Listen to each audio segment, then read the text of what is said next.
ನಮಸ್ಕಾರ ಗೆಳೆಯರೆ, ತಮ್ಮೆಲ್ಲರಿಗೂ ಅನಾಮಿಕ ಯೂಟ್ಯೂಬ್ ಚಾನಲ್ಗೆ ಸ್ವಾಗತ. ನಾವು ಹಿಂದಿನ ವಿಡಿಯೋದಲ್ಲಿ 4 ಚಾರ್ಟರ್ ಕಾಯ್ದೆಗಳ ಬಗ್ಗೆ ಅಭ್ಯಾಸ ಮಾಡಿವಿ. ಅದು ಯಾವುದಪ್ಪ ಅಂತಂದ್ರೆ 1793ರ ಚಾರ್ಟರ್ ಕಾಯ್ದೆ, 1813ರ ಚಾರ್ಟರ್ ಕಾಯ್ದೆ, 1833ರ ಚಾರ್ಟರ್ ಕಾಯ್ದೆ ಮತ್ತು 1853ರ ಚಾರ್ಟರ್ ಕಾಯ್ದೆಗಳ ಬಗ್ಗೆ ಅಭ್ಯಾಸ ಮಾಡಿವಿ.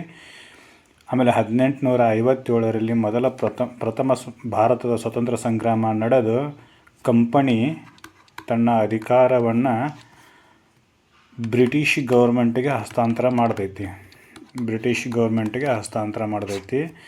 ಈ ಹಸ್ತಾಂತರದ ನಂತರ ಭಾರತದಲ್ಲಿ ಬ್ರಿಟಿಷ್ ಸರ್ಕಾರದ ನೇರ ಆಡಳಿತ ಸ್ಟಾರ್ಟ್ ಆಕೈತಿ. ಭಾರತದಲ್ಲಿ ಸ್ಟಾರ್ಟ್ ಆಕೈತಿ. ಯಾವಾಗ ಅಂತಂದ್ರೆ 1857ರ ಸ್ವತಂತ್ರ ಸಂಗ್ರಾಮದ ನಂತರ. ಇದರ ನಂತರ 1857ರ ನಂತರ ನೇರ ಆಡಳಿತ ಭಾರತದಲ್ಲಿ ಜಾರಿಯಾದ ನಂತರ ಬ್ರಿಟಿಷ್ ಸರ್ಕಾರ ತನ್ನ ಆಡಳಿತದ ಅನುಕೂಲಕ್ಕಾಗಿ ಹಲವಾರು ಕಾಯ್ದೆಗಳನ್ನು ಜಾರಿಗೆ ತೊಗೊಂಬರ್ತೈತಿ. ಅಂತಹ ಕಾಯ್ದೆಗಳು ನಮ್ಮ ಸಂವಿಧಾನವನ್ನು ರೂಪಿಸುವಲ್ಲಿ, ಬೆಳವಣಿಗೆಯಲ್ಲಿ ಅನೇಕ ರೀತಿಯ ಸಹಾಯ ಮಾಡಿದವ. ಅಂತಹ ಕಾಯ್ದೆಗಳ ಬಗ್ಗೆ ಒಂದಿಷ್ಟು ನೋಡೋಣ. ಅದರಲ್ಲಿ ಒಂದನೇದ್ದು 1858ರ ಭಾರತ ಸರ್ಕಾರದ ಕಾಯ್ದೆ. 1858ರ ಭಾರತ ಸರ್ಕಾರ ಕಾಯ್ದೆ.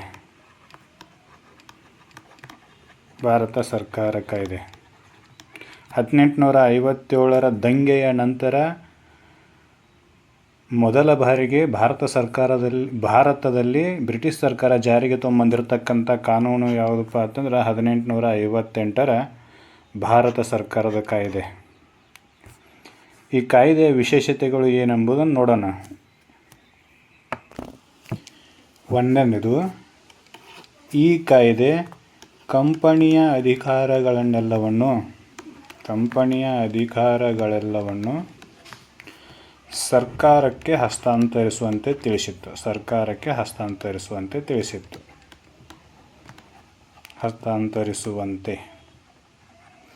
ನಿಮ್ಮಿಂದ ಅಂದರೆ ಕಂಪನಿಗೆ ಹೇಳ್ತೈತಿ ಈ ಕಾಯ್ದೆ, ನಿಮ್ಮಿಂದ ಏನಾಗತೈತಿ ಅಂತಂದ್ರೆ ಸರ್ಕಾರ ಅಥವಾ ಆಡಳಿತವನ್ನು ಸರಿಯಾಗಿ ನಿರ್ವಹಣೆ ಮಾಡೋಕ್ಕಾಗ್ತಾ ಇಲ್ಲ, ಅದಕ್ಕೆ ನೀವು ಅಧಿಕಾರವನ್ನು ಸರ್ಕಾರಕ್ಕೆ ಬಿಟ್ಟು ಕೊಡಬೇಕು ಅಂತೇಳಿ ಹೇಳ್ತೈತಿ.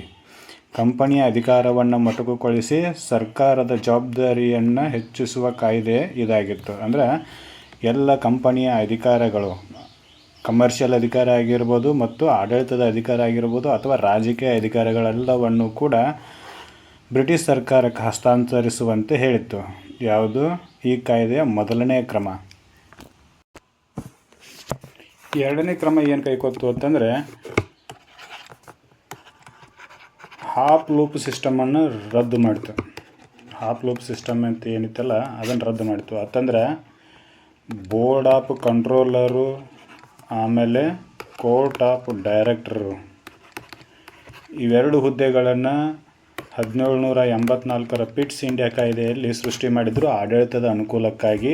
ಇದನ್ನು ನಾವು ಡ್ಯುಯಲ್ ಗೌರ್ಮೆಂಟ್ ಅಥವಾ ಹಾಫ್ ಲೂಪ್ ಸಿಸ್ಟಮ್ ಅಂತ ಕರಿತೀವಿ. ಈ ಡ್ಯುಯಲ್ ಗೌರ್ಮೆಂಟನ್ನು ರದ್ದು ಮಾಡಿತು. ಯಾವುದು ಈ 1858ರ ಭಾರತ ಸರ್ಕಾರ ಕಾಯ್ದೆ ಹಾಫ್ ಲೂಪ್ ಸಿಸ್ಟಮನ್ನು ರದ್ದು ಮಾಡಿತು ಅಥವಾ ದ್ವಿಸರ್ಕಾರವನ್ನು ರದ್ದು ಮಾಡಿತು. ದ್ವಿಸರ್ಕಾರ ಅಂತಂದ್ರೆ ಬೋರ್ಡ್ ಆಫ್ ಕಂಟ್ರೋಲರು ಒಂದು ರೀತಿ ಆಡಳಿತ ನಡೆಸಿತ್ತು, ಕೋರ್ಟ್ ಆಫ್ ಡೈರೆಕ್ಟರು ಒಂದು ರೀತಿ ಆಡಳಿತ ನಡೆಸಿತ್ತು. ಬೋರ್ಡ್ ಆಫ್ ಕಂಟ್ರೋಲರು ರಾಜಕೀಯ ಮತ್ತು ಮಿಲಿಟರಿಗೆ ಸಂಬಂಧಿಸಿದ ಆಡಳಿತವನ್ನು ನೋಡ್ಕೋತಿದ್ರು, ಕೋರ್ಟ್ ಆಫ್ ಡೈರೆಕ್ಟರು ಕಮರ್ಷಿಯಲ್ಗೆ ಸಂಬಂಧಿಸಿದಂಥ ಆಡಳಿತವನ್ನು ನೋಡ್ಕೋತಿದ್ರು. ಹೀಗಾಗಿ ತಮ್ಮ ಮನಸ್ಸಿಗೆ ಬಂದಂಗೆ ಆ ಆಡಳಿತನೇ ಬೇರೆ ಈ ಆಡಳಿತನೇ ಬೇರೆ ಅಂತೇಳಿ ನಡೆಸಿ ಇವರು ಎಲ್ಲ ಆಡಳಿತದ ವ್ಯವಸ್ಥೆಯನ್ನು ಹದಗೆಡಿಸಿಟ್ಟಿದ್ರು. ಹೀಗಾಗಿ ಏನು ಮಾಡಿದ್ರು ಅಂತಂದ್ರೆ ಇವೆರಡನ್ನೂ ರದ್ದು ಮಾಡಿದ್ರು. ಇವೆರಡನ್ನೂ ರದ್ದು ಮಾಡಿ ಸ್ಟೇಟ್ ಫಾರ್ ಸೆಕ್ರೆಟರಿ ಅಂತೇಳಿ ಒಂದು ಹುದ್ದೆಯನ್ನು ಆರಂಭಿಸಿದರು. ಸ್ಟೇಟ್ ಆಫ್ ಸೆಕ್ರೆಟರಿ ಅಂತೇಳಿ ಅಂದರೆ ರಾಜ್ಯದ ಕಾರ್ಯದರ್ಶಿ ಅಂತೇಳಿ ಒಂದು ಹುದ್ದೆಯನ್ನು ರೆಡಿ ಮಾಡಿದರು. ಈ ಹುದ್ದೆಯ ಅಧ್ಯಕ್ಷ ಯಾರಾಗಿರ್ತಿದ್ದು ಅಂತಂದ್ರೆ ಬ್ರಿಟಿಷ್ ಕ್ಯಾಬಿನೆಟ್ದ ಅಂದರೆ ಮಂತ್ರಿಮಂಡಲದ ಒಬ್ಬ ಸದಸ್ಯ ಈ ಹುದ್ದೆಯ ಮುಖ್ಯಸ್ಥನಾಗಿರಬೇಕು. ಅವನಿಗೆ ಸಹಾಯ ಮಾಡಲು 15 ಜನರ ಒಂದು ತಂಡ ಇರಬೇಕು. ಅಂಥೇಳಿ ಹೇಳ್ತಿತ್ತು. ಯಾವ ಕಾಯ್ದೆ? 1858 ಕಾಯ್ದೆ ಹೇಳ್ತೀವಿ. ಯಾಕಂತಂದ್ರೆ ಇಲ್ಲಿವರೆಗೂ ಆಡಳಿತದ ನಿರ್ವಹಣೆಯನ್ನು ನೋಡಿಕೊಂಡು ಬಂದಿರತಕ್ಕಂಥ ಬೋರ್ಡ್ ಆಫ್ ಕಂಟ್ರೋಲರ್ ಮತ್ತು ಕೋರ್ಟ್ ಆಫ್ ಡೈರೆಕ್ಟರ್ ಅಂತಕ್ಕಂಥ ಎರಡೂ ಘಟಕಗಳನ್ನು ರದ್ದು ಮಾಡಿದ ನಂತರ, ಅಂದರೆ ಡ್ಯುಯಲ್ ಗೌರ್ಮೆಂಟನ್ನು ರದ್ದು ಮಾಡಿದ ನಂತರ ಆಡಳಿತ ನಡೆಸಬೇಕಾಗಿತ್ತಲ್ಲ, ಇವೆರಡೂ ಏನು ಮಾಡ್ತಿದ್ವು ಅಂದರೆ ಕಂಪ್ನಿಯನ್ನು ರೀಪ್ರೆಸೆಂಟ್ ಮಾಡ್ತಿದ್ದು, ಒಂದು ಸ್ಟೇಟನ್ನು ರೀಪ್ರೆಸೆಂಟ್ ಮಾಡ್ತಿತ್ತು. ಈಗ ಏನು ಮಾಡ್ತು ಅಂತಂದರೆ ಕಂಪ್ನಿ ತನ್ನ ಅಧಿಕಾರವನ್ನು ಎಲ್ಲ ಅಧಿಕಾರವನ್ನು ಸರ್ಕಾರಕ್ಕೆ ವಹಿಸಿದ ನಂತರ ಸರ್ಕಾರವೇ ಈ ಕಮರ್ಷಿಯಲ್ ಮತ್ತು ಪೊಲಿಟಿಕಲ್ ಎರಡೂ ಆಡಳಿತವನ್ನು ನೋಡ್ಕೊಳ್ಬೇಕಾಗಿರ್ತಕ್ಕಂಥ ಪರಿಸ್ಥಿತಿ ಬಂದಿದ್ದರಿಂದ ಅವರೊಂದು ಪೋಸ್ಟನ್ನು ಕ್ರಿಯೇಟ್ ಮಾಡಿದರು, ಸ್ಟೇಟ್ ಆಫ್ ಸೆಕ್ರೆಟರಿ ಅಂತೇಳಿ. ಅಂದರೆ ರಾಜ್ಯ ಕಾರ್ಯದರ್ಶಿ ಅಂತೇಳಿ ಒಂದು ಹುದ್ದೆಯನ್ನು ಸ್ಥಾಪಿಸಿ ಅದಕ್ಕೊಬ್ಬನ ಚೇರ್ಮನ್ನನ್ನು ನೇಮಕ ಮಾಡಿದರು. ಆ ಚೇರ್ಮನ್ ಯಾರಾಗಿರಬೇಕು ಅಂತಂದರೆ ಬ್ರಿಟಿಷ್ ಮಂತ್ರಿಮಂಡಲದ ಮಂತ್ರಿಮಂಡಲದ ಸದಸ್ಯ ಒಬ್ಬವ ಅದರದ ಅಧ್ಯಕ್ಷ ಆಗಿರಬೇಕು. ಮತ್ತು ಅವನಿಗೆ ಸಹಾಯ ಮಾಡಲು 15 ಜನರ ಅಡ್ವೈಸರಿ ಬೋರ್ಡ್ ಅಂತೇಳಿ ಇರಬೇಕು ಅಂತ, ಸಲಹಾ ಸಮಿತಿ ಇರಬೇಕು ಅಂತೇಳಿ ಈ ಕಾಯ್ದೆ ಹೇಳ್ತೈತಿ. ಎರಡನೇದೇನು, ದ್ವಿಸರ್ಕಾರ ಪದ್ಧತಿಯನ್ನು ರದ್ದು ಮಾಡಿಸಿ ಅದರ ಜಾಗದಾಗ ರಾಜ್ಯ ಕಾರ್ಯದರ್ಶಿ ಎಂಬ ಕಚೇರಿಯನ್ನು ಸ್ಥಾಪಿಸಿ ಅದಕ್ಕೆ ಭಾರತದ ಆಡಳಿತಕ್ಕೆ ಸಂಬಂಧಿಸಿದಂತೆ ಸಂಪೂರ್ಣ ಅಧಿಕಾರ ಮತ್ತು ನಿಯಂತ್ರಣವನ್ನು ಕೊಡ್ತು. ಬರೀ ಸ್ಥಾಪಿಸೋದಷ್ಟೇ ಅಲ್ಲ, ಭಾರತದ ಆಡಳಿತಕ್ಕೆ ಸಂಬಂಧಿಸಿದಂತೆ ಸಂಪೂರ್ಣ ಅಧಿಕಾರ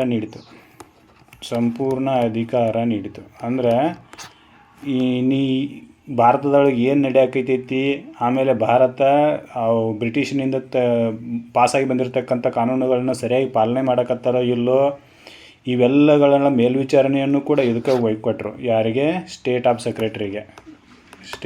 ಸೆಕ್ರೆಟರಿಗೆ. ಇದಿಷ್ಟು ನೆನಪಿರಬೇಕು. ಈ ಕಾನೂನು ಏನು ಮಾಡಿತು ಅಂತಂದ್ರೆ, ಮೊದಲು ಗವರ್ನರ್ ಜನರಲ್ ಆಫ್ ಇಂಡಿಯಾ ಅಂತೇಳಿ ಒಂದು ಪೋಸ್ಟ್ ಇತ್ತು.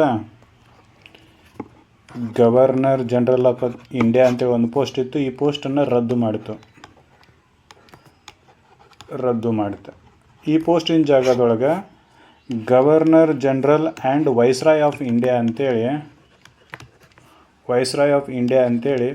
ಇನ್ನೂ ಒಂದು ಪದವಿಯನ್ನು ಸ್ಥಾಪನೆ ಮಾಡಿತು. ಗವರ್ನರ್ ಜನರಲ್ ಆಫ್ ಇಂಡಿಯಾ ಅಂತೇಳಿ ಒಂದು ಪೋಸ್ಟ್ ಇತ್ತು, ಅದನ್ನು ರದ್ದು ಮಾಡಿ ಗವರ್ನರ್ ಜನರಲ್ ಮತ್ತು ವೈಸ್ರಾಯ್ ಆಫ್ ಇಂಡಿಯಾ ಅಂತೇಳಿ ಒಂದು ಪದವಿಯನ್ನು ಹುಟ್ಟಾಕಿತ್ತು. ಈ ಪದವಿಯ ಮೊದಲ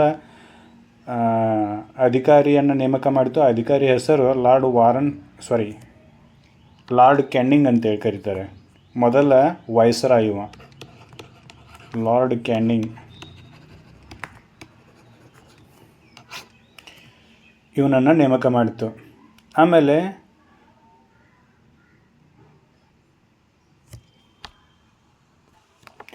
ಆಮೇಲೆ ದತ್ತು ಮಕ್ಕಳಿಗೆ ಹಕ್ಕಿಲ್ಲ ಎಂಬ ನೀತಿಯನ್ನು ರದ್ದು ಮಾಡಿತು. ಡಾಕ್ಟ್ರೈನ್ ಆಫ್ ಲ್ಯಾಪ್ಸ್ ಈ ನೀತಿಯನ್ನು ರದ್ದು ಮಾಡಿತು. ಇದೇ ನೀತಿ ಭಾರತದ ಪ್ರಥಮ ಸ್ವಾತಂತ್ರ್ಯ ಸಂಗ್ರಾಮದಲ್ಲಿ ಮುಖ್ಯ ಕಾರಣವನ್ನು ನಿಭಾಯಿಸ್ತೈತಿ. ಯಾಕಂತಂದರೆ ರಾಣಿ ಲಕ್ಷ್ಮೀಬಾಯಿ, ತಾಂತ್ಯಾ ಟೋಪೆ ಇವರೆಲ್ಲರೂ ಈ ನೀತಿಯಿಂದನೇ ಅವಮಾನಿತರಾದವರು. ಇವರೇನು ಮಾಡಿದ್ರು ಅಂತಂದ್ರೆ, ಇವರೆಲ್ಲ ಒಂದು ಗುಂಪು ಕೂಡ್ಕೊಂಡು ಬ್ರಿಟಿಷ್ ಕಂಪನಿಯ ವಿರುದ್ಧ ಯುದ್ಧ ಹೂಡಿದರು. ಈ ಯುದ್ಧಕ್ಕೆ ಡಾಕ್ಟ್ರೈನ್ ಆಫ್ ಲ್ಯಾಪ್ಸ್ ಅಂತಕ್ಕಂಥ ಈ ಸಿದ್ಧಾಂತವು ಕೂಡ ಮುಖ್ಯ ಕಾರಣವನ್ನು ನಿಭಾಯಿಸ್ತೈತಿ. ಬ್ರಿಟಿಷರ ವಿರುದ್ಧ ದಂಗೆ ಏಳಕ್ಕೆ ಇದು ಮುಖ್ಯ ಕಾರಣವನ್ನು ನಿಭಾಯಿಸ್ತೈತಿ. ಇದೊಂದೇ ಕಾರಣ ಅಲ್ಲ, ಇನ್ನೂ ಭಾಳ ಕಾರಣಗಳದಾವು. ಅದರಲ್ಲಿ ಇದು ಭಾಳ ಇಂಪಾರ್ಟೆಂಟ್ ಕಾರಣ. ಯಾವುದು? Doctrine of lapse. ಇದನ್ನು ಅರಿತುಕೊಂಡಿರ್ತಕ್ಕಂಥ ಬ್ರಿಟಿಷ್ ಗೌರ್ಮೆಂಟ್ ಏನು ಮಾಡಿತು ಅಂತಂದರೆ, 1858 ಕಾನೂನಿನೊಳಗೆ ದತ್ತು ಮಕ್ಕಳಿಗೆ ಹಕ್ಕಿಲ್ಲ ಎಂಬ ನೀತಿಯನ್ನು ರದ್ದು ಮಾಡಿತು. ನೀವು ದತ್ತು ತಗೋಬೋದು, ಆಮೇಲೆ ಆಡಳಿತವನ್ನು ಮಾಡಬಹುದು ಅಂತೇಳಿ. ಆಮೇಲೆ ಇನ್ನೊಂದು 560 ಉಳಿದ ರಾಜ್ಯ ಸಂಸ್ಥಾನಗಳಿದ್ದು, 560ಕ್ಕೂ ಹೆಚ್ಚು ರಾಜ್ಯ ಸಂಸ್ಥಾನಗಳಿದ್ದು, ಅವರಿಗೆಲ್ಲ ಏನು ಮಾಡಿದ್ರು ಅಂತಂದರೆ ಸ್ವತಂತ್ರ ಅಧಿಕಾರವನ್ನು ನೀಡಿದರು. ನೀವು ನಿಮ್ಮ ಸ್ವತಂತ್ರ ಅಧಿಕಾರವನ್ನು ಅನುಭವಿಸ್ರಿ, ಆದರೆ ಬ್ರಿಟಿಷ್ ರಾಣಿಯ ಸಾರ್ವಭೌಮತ್ವದ ಅಡಿಯಲ್ಲಿ ಇರಬೇಕು.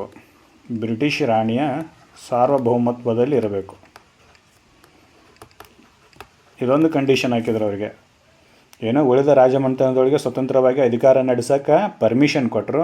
ಆದರೆ ಅದು ಹೆಂಗೆ ಆಡಳಿತ ನಡೆಸಬೇಕು ಅಂತಂದರೆ ಬ್ರಿಟಿಷ್ ರಾಣಿಯ ಸಾರ್ವಭೌಮತ್ವದ ಅಡಿಯಲ್ಲಿ ನೀವು ಕೆಲಸ ಮಾಡಬೇಕು ಅಂತ ಹೇಳ್ತು.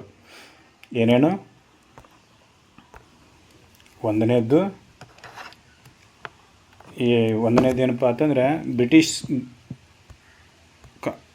ಈಸ್ಟ್ ಇಂಡಿಯಾ ಕಂಪನಿಯಿಂದ ಅಧಿಕಾರಗಳ ಹಸ್ತಾಂತರ ಆಯಿತು. ಅಧಿಕಾರದ ಹಸ್ತಾಂತರ ಒಂದನೇದ್ದು. ಆಮೇಲೆ ಡ್ಯುಯಲ್ ಗೌರ್ಮೆಂಟು ರದ್ದು ಮಾಡಿದ್ದು ಎರಡನೇದ್ದು. ಡ್ಯುಯಲ್ ಗೌರ್ಮೆಂಟ್ನ ರದ್ದತಿ ಅಥವಾ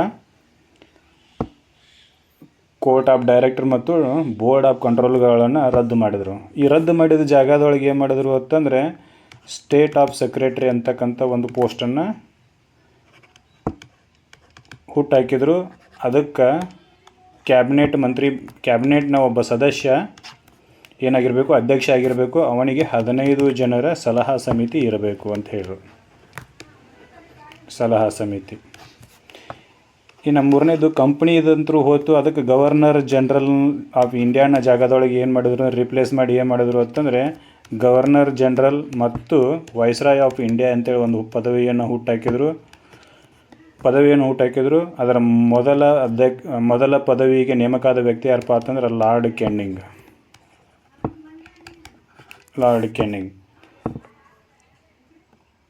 ಆಮೇಲೆ ದತ್ತು ಮಕ್ಕಳಿಗೆ ಹಕ್ಕಿಲ್ಲ ಎಂಬ ನೀತಿಯನ್ನು ರದ್ದು ಮಾಡಿದರು. ದತ್ತು ಮಕ್ಕಳಿಗೆ ಹಕ್ಕಿಲ್ಲ ನೀತಿಯನ್ನು ರದ್ದು ಮಾಡಿದರು. ಆಮೇಲೆ 560ಕ್ಕೂ ಹೆಚ್ಚಿನ ಸಂಸ್ಥಾನಗಳಿದ್ದು ಅವುಗಳಿಗೆ ಸ್ವತಂತ್ರತೆಯನ್ನು ಕೊಟ್ಟರು. ಆದರೆ ಒಂದು ಕಂಡೀಷನ್ ಏನಪ್ಪ ಅಂತಂದ್ರೆ ಅವು ಬ್ರಿಟಿಷ್ ರಾಣಿಯ ಸಾರ್ವಭೌಮತೆ ಅಂಡರದಲ್ಲಿ ಕೆಲಸ ಮಾಡಬೇಕಾಗಿತ್ತು, ಅಥವಾ ಬ್ರಿಟಿಷ್ ಇಂಗ್ಲೆಂಡಿನ ರಾಣಿಯ ಸಾರ್ವಭೌಮತೆಯನ್ನು ಒಪ್ಕೊಳ್ಬೇಕಾಗಿತ್ತು. ಇದೊಂದೇ ಕಂಡೀಷನನ್ನು ಇಟ್ಕೊಂಡು ಉಳಿದವರಿಗೆಲ್ಲರಿಗೂ ಪರ್ಮಿಷನನ್ನು ಕೊಟ್ಟರು. ಈ ಕಾಯ್ದೆ ಜಾರಿಗೆ ಬಂದಾಗ ಒಂದು ವಿಕ್ಟೋರಿಯಾ ರಾಣಿ ಘೋಷಣೆ ಮಾಡ್ತಾಳೆ. ಆ ಘೋಷಣೆ ಏನಪ್ಪ ಅಂತೇಳಿ ಒಂದು ನೋಡೋಣ. ಏನದು? ವಿಕ್ಟೋರಿಯಾ ರಾಣಿಯ ಘೋಷಣೆ. ವಿಕ್ಟೋರಿಯಾ ರಾಣಿಯ ಘೋಷಣೆ ಏನು ಘೋಷಣೆಪ್ಪ ಅಂತಂದ್ರೆ, ಬ್ರಿಟಿಷ್ ಸರ್ಕಾರ ತನ್ನ ಭಾರತದ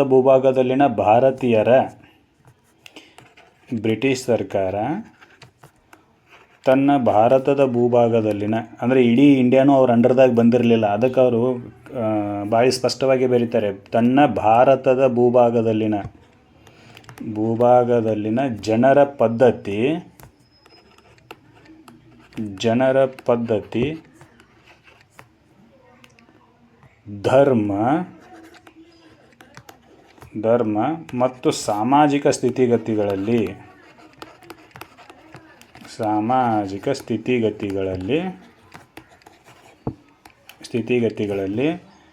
ನಾವು ಯಾವುದೇ ರೀತಿಯ ಹಸ್ತಕ್ಷೇಪ ಮಾಡುವುದಿಲ್ಲ ಅಂತ ಹೇಳಿದರು. ಈ ರೀತಿ ಘೋಷಣೆಯನ್ನು ರಾಣಿ ವಿಕ್ಟೋರಿಯಾ ಹೊರಡಿಸ್ತಾಳೆ. ಯಾಕೆ ಹಿಂಗೆ ಹೊರಡಿಸ್ತಾಳು ಅಂತಂದರೆ, ಜನರ ಪದ್ಧತಿ, ಧರ್ಮ ಮತ್ತು ಸಾಮಾಜಿಕ ಸ್ಥಿತಿಗತಿಗಳಲ್ಲಿ ಇವರು ಹಸ್ತಕ್ಷೇಪ ಮಾಡಿದರ ಪರಿಣಾಮವಾಗಿಯೇ 1857 ಮಹಾಸಂಗ್ರಾಮ ನಡೀತೈತಿ. ಜನರ ಪದ್ಧತಿಗಳು ಈಗ ಭಾಳ ದಿನದಿಂದ ಅವು ನಡ್ಕೊಂಡು ಬಂದಿರ್ತವೆ. ನೀವು ಅದರಲ್ಲಿ ಏಕದಮ್ ಹಸ್ತಕ್ಷೇಪ ಮಾಡೋದರಿಂದ ಜನರ ಭಾವನೆಗಳಿಗೆ ಧಕ್ಕೆ ಉಂಟಾಗ್ತೈತಿ. ಹೀಗಾಗಿ ಎಲ್ಲರೂ ಏನು ಮಾಡಿದರು ಅಂತಂದರೆ ಈ ಸರ್ಕಾರದ ವಿರುದ್ಧ, ಈ ಗೌರ್ಮೆಂಟ್ನ ವಿರುದ್ಧ ದಂಗೆ ಎದ್ರು. ದತ್ತು ಮಕ್ಕಳಿಗೆ ಹಕ್ಕಿಲ್ಲ ಅಂತೇಳಿ ಕಾನೂನು ತೊಗೊಂಬಂದರು. ಪದ್ಧತಿ ಏನಾಗಿತ್ತು ಅಂತಂದರೆ, ಯಾರಿಗೆ ಮಕ್ಕಳಿರಲಿಲ್ಲ ಅವರು ದತ್ತು ತೊಗೋತಿದ್ರು. ದತ್ತು ತೊಗೊಂಡು ತಮ್ಮ ಆಡಳಿತವನ್ನು ತಾವು ನಡೆಸ್ತಿದ್ರು. ಅದನ್ನು ತೆಗೆದ್ರು. ಆಮೇಲೆ ಧರ್ಮ, ಇಲ್ಲೇನು ಮಾಡಿದ್ರು ಅಂತಂದರೆ, ಈ 1853-54ರಲ್ಲಿ ಎನ್ಫೀಲ್ಡ್ ಅಂತೇಳಿ ಒಂದು ಹೊಸ ಬಂದೂಕುಗಳನ್ನು ಇಂಗ್ಲೀಷರು ಪರಿಚಯಿಸಿದರು. ಎನ್ಫೀಲ್ಡ್ ಬಂದೂಕುಗಳು. ಈ ಆ ಮಕ್ಕಳಿಗೆ ಏನು ಮಾಡಿದರು ಅಂತಂದ್ರೆ, ಆಕಳದು ಮತ್ತು ಹಂದಿ ಕೊಬ್ಬು ಸವರ್ಯಾರು ಅಂತೇಳಿ ಸುದ್ದಿ ಹತ್ತು. ಹಂದಿ ಮುಸ್ಲಿಮರಿಗೆ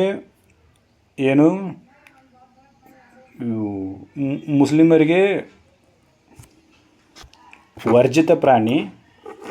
ಆಮೇಲೆ ಆಕಳು ಅಥವಾ ದನ, ಈ ಆಕಳು ಅಥವಾ ಎತ್ತು ಭಾರತೀಯರಿಗೆ ಅಥವಾ ಹಿಂದೂಗಳಿಗೆ ಪೂಜಿತ ಪ್ರಾಣಿ.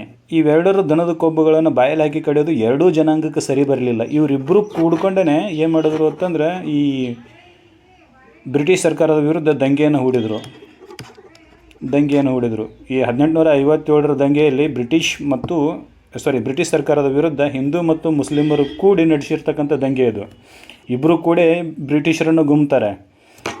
ಕಾರಣ ಧರ್ಮ. ಇಲ್ಲೇನಾಗಿತ್ತು ಅಂತಂದ್ರೆ ದನದ ಕೊಬ್ಬು ಮತ್ತು ಹಂದಿಯ ಕೊಬ್ಬುಗಳನ್ನು ಬಂದೂಕಿನ ತುದಿಗೆ ಹಚ್ಚಿದ್ರು. ಆವಾಗ ಅದನ್ನ ತೆಗಿಯಾಕೆ ನಿರಾಕರಣೆ ಮಾಡಿರ್ತಕ್ಕಂಥ ಸೈನಿಕರ ವಿರುದ್ಧ ಕ್ರಮ ಕೈಗೊಂಡ್ರು. ಆ ಸೈನಿಕರು ಏನು ಮಾಡಿದರು ಅಂತಂದ್ರೆ ಎಲ್ಲರನ್ನೂ ಕರ್ಕೊಂಡು ದಂಗೆ ಎದ್ರು.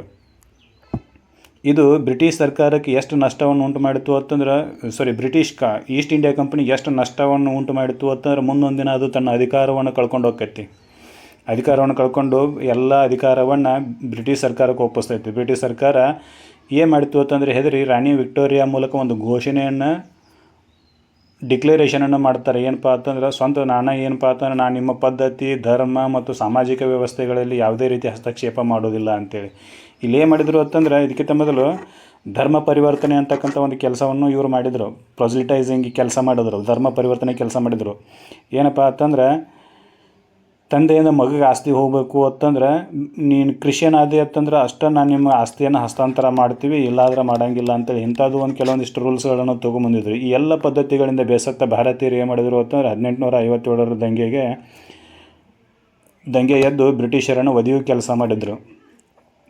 ಇದಕ್ಕೆ ಹೆದರ್ತಕ್ಕಂಥ ವಿಕ್ಟೋರಿಯಾ ರಾಣಿ ಏನು ಮಾಡಿದಳು ಅಂತಂದ್ರೆ ಈ ರೀತಿಯಾಗಿರ್ತಕ್ಕಂಥ ಒಂದು ಘೋಷಣೆ ಹೊರಡಿಸಿದಳು. ನಿಮ್ಮ ಧರ್ಮ, ಪದ್ಧತಿ ಮತ್ತು ಸಾಮಾಜಿಕ ನಡೆನುಡಿಗಳಲ್ಲಿ ನಾವು ಯಾವುದೇ ರೀತಿ ಹಸ್ತಕ್ಷೇಪ ಮಾಡೋದಿಲ್ಲ, ನೀವು ಆರಾಮಾಗಿರಬಹುದು ಅಂತೇಳಿ ಈ ರೀತಿಯಾಗಿರ್ತಕ್ಕಂಥ ಒಂದು ಡಿಕ್ಲರೇಷನನ್ನು ಹೊರಡಿಸಿದರು. ಇದು ಇಷ್ಟು 1858 ಕಾಯ್ದೆಗೆ ಸಂಬಂಧಿಸಿದಂತೆ ಕ್ರಮಗಳು. ನಂತರ ಬ್ರಿಟಿಷರು ಭಾರತದಲ್ಲಿ ಆಡಳಿತವನ್ನು ಸುಧಾರಿಸಲು 3 ಭಾರತೀಯ ಮಂಡಳಿಯ ಕಾಯ್ದೆಗಳನ್ನು ಜಾರಿಗೆ ತೊಗೊಂಬಂದರು. ಇಂಡಿಯನ್ ಕೌನ್ಸಿಲ್ ಆ್ಯಕ್ಟ್ ಅಂತ ಕರೀತಾರೆ. 3 ಕಾಯ್ದೆಗಳನ್ನು ಜಾರಿಗೆ ತೊಗೊಂಬಂದರು. 1861 ಭಾರತೀಯ ಮಂಡಳ ಕಾಯ್ದೆ, 1892 ಮಂಡಳ ಕಾಯ್ದೆ, ಆಮೇಲೆ 1909 ಮಂಡಳ ಕಾಯ್ದೆ. ಇದನ್ನು ನಾವು ಮಿಂಟೋ ಮರ್ಲೆ ಸುಧಾರಣೆ ಅಂತಲೂ ಕೂಡ ಕರಿತೀವಿ. ಮಿಂಟೋ ಮರ್ಲೆ ಸುಧಾರಣೆ. ಈ 3 ಭಾರತ ಮಂಡಳ ಕಾಯ್ದೆಗಳಲ್ಲಿ ಮೊದಲನೇದು ಭಾರತೀಯ ಮಂಡಳ ಕಾಯ್ದೆ 1861, ಇಂಡಿಯನ್ ಕೌನ್ಸಿಲ್ ಆ್ಯಕ್ಟ್ 1861. ಇದರ ಬಗ್ಗೆ ಮೊದಲಿಗೆ ನೋಡೋಣ. 1857 ದಂಗೆಯ ನಂತರ ಭಾರತದಲ್ಲಿ ಬ್ರಿಟಿಷರು ಸ್ಥಿರ ಆಡಳಿತ ಮಾಡಬೇಕು ಅಂತಂದರೆ, ಯಾವುದೇ ತೊಂದರೆ ಇಲ್ಲದೆ ಆಡಳಿತ ಮಾಡಬೇಕು ಅಂತಂದ್ರೆ ಆಡಳಿತದಲ್ಲಿ ಭಾರತೀಯರನ್ನು ಸೇರ್ಪಡೆ ಮಾಡಿಕೊಳ್ಳೋದು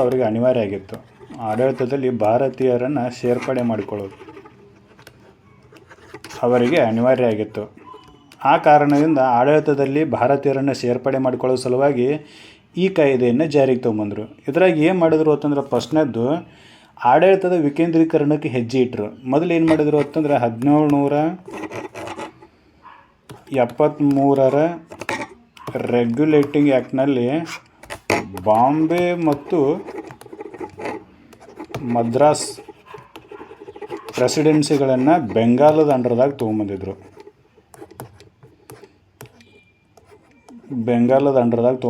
ಈಗ ಏನು ಮಾಡಿದ್ರು ಅಂತಂದ್ರೆ ಈ 1861 ಕಾಯ್ದೆಯಲ್ಲಿ ಅವೆರಡನ್ನು ಮತ್ತು ಅದರ ಅಧಿಕಾರಗಳ ಸಮೇತ ಅದನ್ನು ಇಂಡಿಪೆಂಡೆಂಟಾಗಿ ಮಾಡಿದ್ರು. ಬಾಂಬೆ ಮತ್ತು ಮದ್ರಾಸ್ಗಳಿಗೆ ಇಂಡಿಪೆಂಡೆಂಟ್ ಅಧಿಕಾರವನ್ನು ಕೊಟ್ಟರು. ಇಲ್ಲಿ ಹಿಡಿದ ಡಿಸೆಂಟ್ರಲೈಸೇಷನ್, ವಿಕೇಂದ್ರೀಕರಣದ ಮೂಲ ಆರಂಭ ಆಕೈತಿ.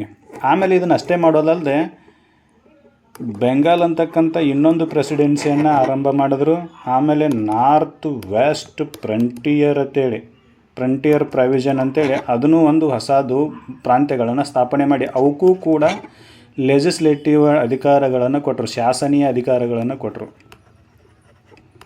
ಈ ಕಾಯ್ದೆ ಮೊದಲನೇದು ಏನಪ್ಪ ಅಂತಂದ್ರೆ 1773 ಕಾಯ್ದೆಯಲ್ಲಿ ಬಾಂಬೆ ಮತ್ತು ಮದ್ರಾಸ್ ಪ್ರಾಂತ್ಯಗಳ ಅಧಿಕಾರವನ್ನು ಕಸಿದುಕೊಂಡಿದ್ದರು. ಆ ಅಧಿಕಾರವನ್ನು ಮರಳಿಸಿ ಅವರಿಗೆ ಕೊಟ್ಟರು. ಜೊತೆಗೆ ಇನ್ನೂ 2 ಹೊಸದಾಗಿ ಪ್ರಾಂತ್ಯಗಳನ್ನು ಎಸ್ಟಾಬ್ಲಿಷ್ಮೆಂಟ್ ಮಾಡಿದರು. ಆ ಪ್ರಾಂತ್ಯಗಳು ಬೆಂಗಾಲ್ ಮತ್ತು ನಾರ್ತ್ ವೆಸ್ಟ್ ಫ್ರಂಟಿಯರ್ ಪ್ರವಿಷನ್ ಅಂತ ಕರಿತೀವಿ. ನಾರ್ತ್ ವೆಸ್ಟ್ ಫ್ರಂಟಿಯರ್ ಪ್ರವಿಷನ್ ಈ ಪ್ರಾಂತ್ಯಗಳಿಗೆ ಏನು ಮಾಡಿದ್ರು ಅಂತಂದ್ರೆ ಲೆಜಿಸ್ಲೇಟಿವ್ ಅಧಿಕಾರವನ್ನು ಕೊಟ್ಟರು. ಎರಡನೇದೇನು ಅಂತಂದ್ರೆ ಹೆಂಗೋ ಇವರು ಏನು ಮಾಡಿದರು ಅಂತಂದ್ರೆ ಭಾರತೀಯರನ್ನು ಸೇರ್ಪಡೆ ಮಾಡ್ಕೋಬೇಕಾಗಿತ್ತು. ಅದಕ್ಕೆ ಅಧಿಕಾರದ ವಿಕೇಂದ್ರೀಕರಣ ಮಾಡಬೇಕಾಗಿತ್ತು. ಇಲ್ಲಿವರೆಗೂ ಏನು ಮಾಡ್ತಿದ್ರು ಅಂತಂದ್ರೆ ಎಲ್ಲ ನಿರ್ಣಯಗಳನ್ನು ವೈಸ್ರಾಯ್ ತೊಗೋತಿದ್ರು. ಈಗ ಏನು ಮಾಡಿದರು ಅಂತಂದ್ರೆ ಪೋರ್ಟ್ಫೋಲಿಯೋ ವ್ಯವಸ್ಥೆನ ಜಾರಿಗೆ ತೊಗೊಂಬಂದರು. ಸಚಿವ ಸ್ಥಾನದ ವ್ಯವಸ್ಥೆಯನ್ನು ಜಾರಿಗೆ ತೊಗೊಂಬಂದರು. ಈಗ ಭಾರತದ ಸೆಂಟ್ರಲ್ ಲೆಜಿಸ್ಲೇಟಿವ್ ಅಸೆಂಬ್ಲಿಯಲ್ಲಿ ಇರ್ತಕ್ಕಂಥ ಎಲ್ಲ ಸದಸ್ಯರಿಗೂ ಒಂದೊಂದು ಇಲಾಖೆಯನ್ನು ಒಪ್ಪಿಸಿ ಅದರ ಆಡಳಿತ ಮತ್ತು ಮೇಲ್ವಿಚಾರಣೆಯ ಅಧಿಕಾರವನ್ನು ಅವರಿಗೆ ಕೊಟ್ಟರು.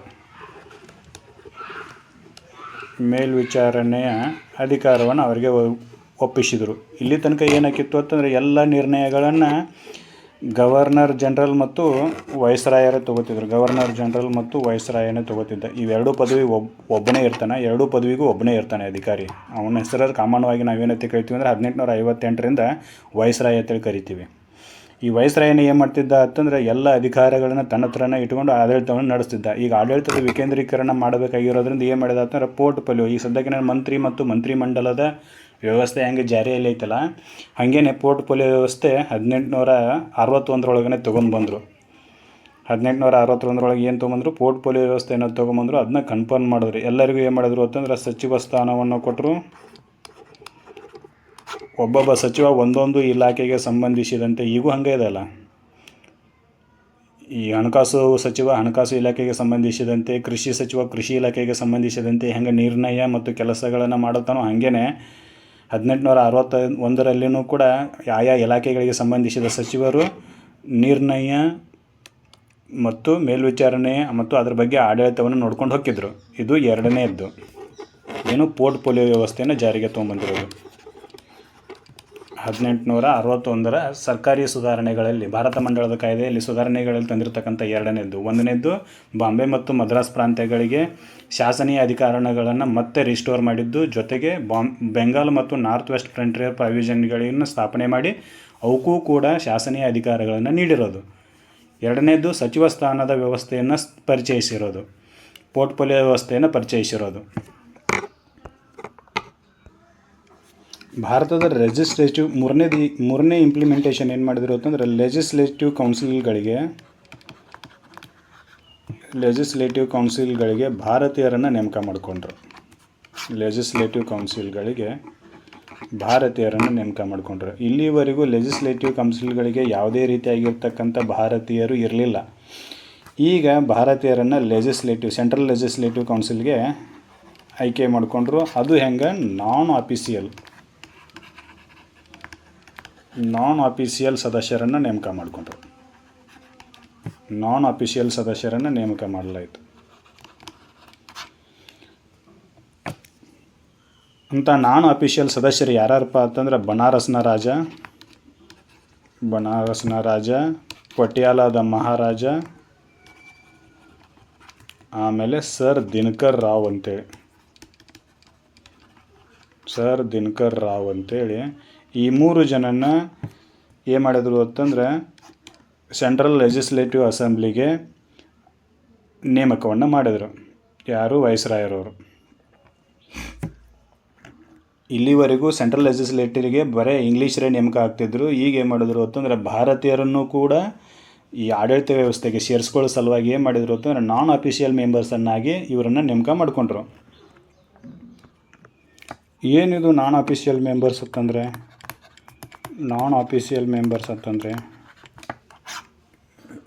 ಏನು, ಕೇಂದ್ರ ಲೆಜಿಸ್ಲೇಟಿವ್ ಅಸೆಂಬ್ಲಿಗೆ ಏನು ಮಾಡಿದ್ರು ಅಂದರೆ ನಾನ್ ಆಫೀಷಿಯಲ್ನ ನೇಮಕ ಮಾಡ್ಕೋಬೇಕು ಅಂತ ಭಾರತೀಯರನ್ನು ನೇಮಕ ಮಾಡ್ಕೋಬೇಕಂತ ಹೇಳಿದರು. ಆಮೇಲೆ ಅದರ ಪ್ರಕಾರ ಬನಾರಸ್ನ ರಾಜ, ಪಟಿಯಾಲಾದ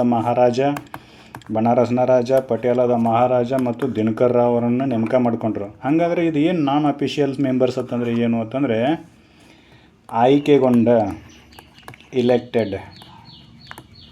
ಆಯ್ಕೆಗೊಂಡ ಅಥವಾ ನಾಮನಿರ್ದೇಶಿತಗೊಂಡ ನಾಮನಿರ್ದೇಶಿತಗೊಂಡ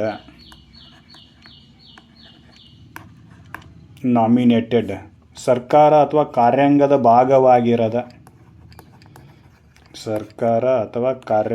ಭಾಗವಾಗಿರದ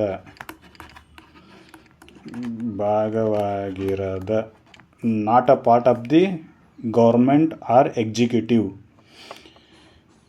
ಭಾಗವಾಗಿರದ ಸದಸ್ಯರಿಗೆ ನಾವೇನಂತೆ ಕರಿತೀವಿ, ಸದಸ್ಯರಿಗೆ ನಾನ್ ಆಫೀಷಿಯಲ್ ಮೆಂಬರ್ಸ್ ಅಂತ ಕರಿತೀವಿ. ಏನು ನಾನ್ ಆಫೀಷಿಯಲ್ ಮೆಂಬರ್ಸ್ ಅಂದರೆ ಅವ್ರು ಆಯ್ಕೆ ಆಗಿರಬೇಕು ಅಥವಾ ನಾಮನಿರ್ದೇಶನಗೊಂಡಿರಬೇಕು, ಆದರೆ ಸರ್ಕಾರದ ಅಥವಾ ಕಾರ್ಯಾಂಗದ ಭಾಗವಾಗಿರಬಾರ್ದು. ಅಂತಂದರೆ ಸರ್ಕಾರದೊಳಗೆ ಅವ್ರದ್ದು ಏನೂ ಕೆಲಸನೇ ಇಲ್ಲ, ಸುಮ್ಮನೆ ಕೂಡಬೇಕು, ಕೇಳಬೇಕು, ಎದ್ದು ಹೋಗ್ಬೇಕು ಅಷ್ಟೇ. ಅವ್ರು ಮತ್ತು ಆಯ್ಕೆಗೊಂಡಿರಬೇಕು ಇಲ್ಲ ನಾಮನಿರ್ದೇಶಿತಗೊಂಡಿರಬೇಕು. ಇವೆರಡರಿಂದ ಆಯ್ಕೆ ಆಗಿರ್ತಕ್ಕಂಥ ಸದಸ್ಯರನ್ನು ನಾವೇನಂತೆ ಕರಿತೀವಿ ಅಂತಂದರೆ ನಾನ್ ಆಫೀಷಿಯಲ್ ಮೆಂಬರ್ಸ್ ಅಂತ ಕರಿತೀವಿ. ಇದು ಪದೇ ಪದೇ ಮುಂದೆ ಎಲ್ಲ ಕಡೆನೂ ಬರ್ತೈತಿ ಇದು. ಯಾಕಂತಂದರೆ ಇಲ್ಲಿ ನಾನ್ ಆಫೀಷಿಯಲ್ ಮೆಂಬರ್ಸ್ ಸಂಖ್ಯೆಯನ್ನು ಹೆಚ್ಚು ಕಡಿಮೆ ಮಾಡ್ಕೊತ ಬರ್ತಾರೆ. ನಾನ್ ಆಫೀಷಿಯಲ್ ಮೆಂಬರ್ಸ್ ಅಂದರೆ ಇವ್ರದ್ದೇನೂ ಕೆಲಸನೇ ಇರೋದಿಲ್ಲ, ಸುಮ್ಮನೆ ನಾವು ನಿಮ್ಮ ಭಾರತೀಯರನ್ನು ಕರ್ಕೊಂಡೀವಿ ನೋಡ್ರಿ ಅನ್ನೋ ಸಲುವಾಗಿ ಕರ್ಕೊಂಡಂಗೆ ಮಾಡಿರ್ತಾರೆ ಇವ್ರನ್ನ. ಅದಕ್ಕೆ ಇವ್ರನ್ನ ನಾವೇನಂತೆ ಕರಿತೀವಿ ಅಂದರೆ ನಾನ್ ಆಫೀಷಿಯಲ್ ಮೆಂಬರ್ಸ್ ಅಂತ ಕರಿತೀವಿ. Non official members there is no powers in hand ಅಂತೇಳಿ, ಇವ್ರ ಕೈಯಾಗಿ ಯಾವುದೇ ರೀತಿಯಾಗಿರ್ತಕ್ಕಂಥ ಅಧಿಕಾರಗಳು ಇರೋದಿಲ್ಲ, ನೆನಪಿರಲಿ. ಆಮೇಲೆ ಇಲ್ಲಿ ಇನ್ನೂ ಒಂದು ಕ್ರಮ ಕೈಗೊಂಡ್ರು. ಏನಪ್ಪ ಅಂತಂದ್ರೆ ಸುಗ್ರೀವಾಜ್ಞೆಯನ್ನು ಹೊರಡಿಸುವ ಅಧಿಕಾರ ಯಾರಿಗೆ ಕೊಟ್ಟರು ಅಂತಂದರೆ ವೈಸ್ರಾಯ್ ಅವರಿಗೆ ಕೊಟ್ಟರು. ಸುಗ್ರೀವಾಜ್ಞೆ ಆರ್ಡಿನೆನ್ಸ್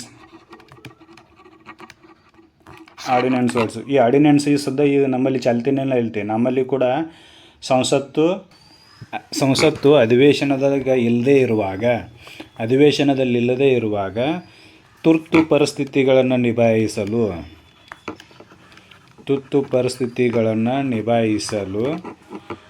ಸುಗ್ರೀವಾಜ್ಞೆಗಳನ್ನು ಹೊರಡಿಸುವ ಅಧಿಕಾರ ಈಗ ಹೆಂಗೆ ಸುಗ್ರೀವಾಜ್ಞೆಗಳನ್ನು ಹೊರಡಿಸುವ ಅಧಿಕಾರ ರಾಷ್ಟ್ರಪತಿಗಿದೆಯೋ ಹಾಗೆ ಈ 1861 ಶಾಸನದಲ್ಲಿ ಏನು ಮಾಡಿದರು ಅಂತಂದ್ರೆ ತುರ್ತು ಪರಿಸ್ಥಿತಿಗಳನ್ನು ನಿಭಾಯಿಸಲು ಆರ್ಡಿನೆನ್ಸ್ ಅಂದರೆ ಸುಗ್ರೀವಾಜ್ಞೆಗಳನ್ನು ಹೊರಡಿಸುವ ಅಧಿಕಾರವನ್ನು ವೈಸ್ರಾಯ್ ಹತ್ರ ಕೊಟ್ಟರು.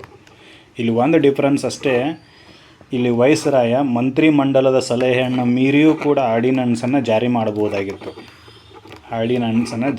ತರಬಹುದಾಗಿತ್ತು. ಆದರೆ ಇಲ್ಲಿ ಈಗಿನ ಸದ್ಯಕ್ಕೆ ರಾಷ್ಟ್ರಪತಿಗಳು ಏನು ಮಾಡಬೇಕು ಅಂದರೆ ಮಂತ್ರಿಮಂಡಲದ ಸಲಹೆ ಮೇರೆಗೆ ಕ್ಯಾಬಿನೆಟ್ನ ಸಲಹೆ ಮೇರೆಗೆ ಮಾತ್ರ, ಕ್ಯಾಬಿನೆಟ್ ಅಂದರೆ ಮಂತ್ರಿಮಂಡಲದ ಸಲಹೆ ಮೇರೆಗೆ ಮಾತ್ರ ಈಗ ಸುಗ್ರೀವಾಜ್ಞೆಗಳನ್ನು ಹೊರಡಿಸಬೇಕು. ಇದಷ್ಟೇ ಡಿಫ್ರೆನ್ಸ್ ಇದೆ, ಮತ್ತೇನಿಲ್ಲ. ಇದಿಷ್ಟು 1861 ಕಾಯ್ದೆಯಲ್ಲಿ ಜಾರಿಗೆ ತೊಗೊಂಡಿರ್ತಕ್ಕಂಥ ಕ್ರಮಗಳು ಇವ್ಯಾವ್ಯಾವು. ಒಂದನೇದ್ದು ಬಾಂಬೆ ಮತ್ತು ಮದ್ರಾಸ್ಗಳ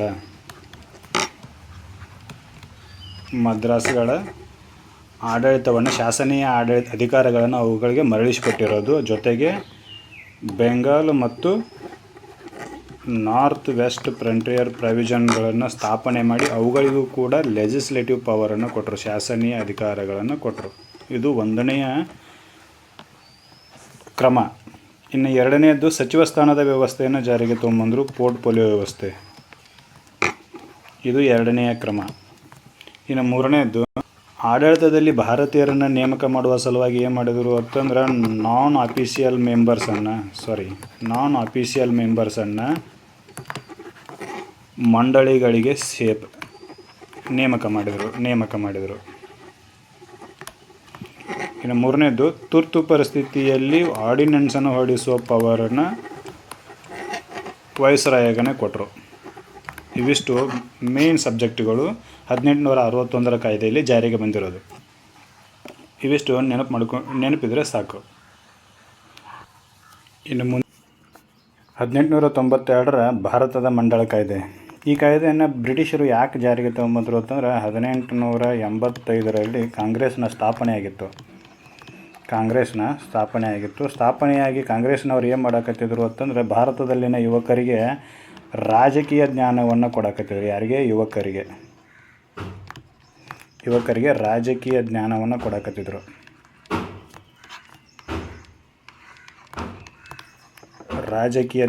ಕೊಡಕತ್ತಿದ್ರು. ಈ ರಾಜಕೀಯ ಜ್ಞಾನವನ್ನು ಪಡೆದುಕೊಂಡಿರ್ತಕ್ಕಂಥ ಭಾರತೀಯರು ಏನು ಮಾಡಕತ್ತಿದ್ರು ಅಂತಂದ್ರೆ ತಮ್ಮ ಹಕ್ಕುಗಳಿಗಾಗಿ ಬ್ರಿಟಿಷ್ ಸರ್ಕಾರವನ್ನು ಒತ್ತಾಯ ಮಾಡಕತ್ತಿದ್ರು. ಹಕ್ಕುಗಳಿಗಾಗಿ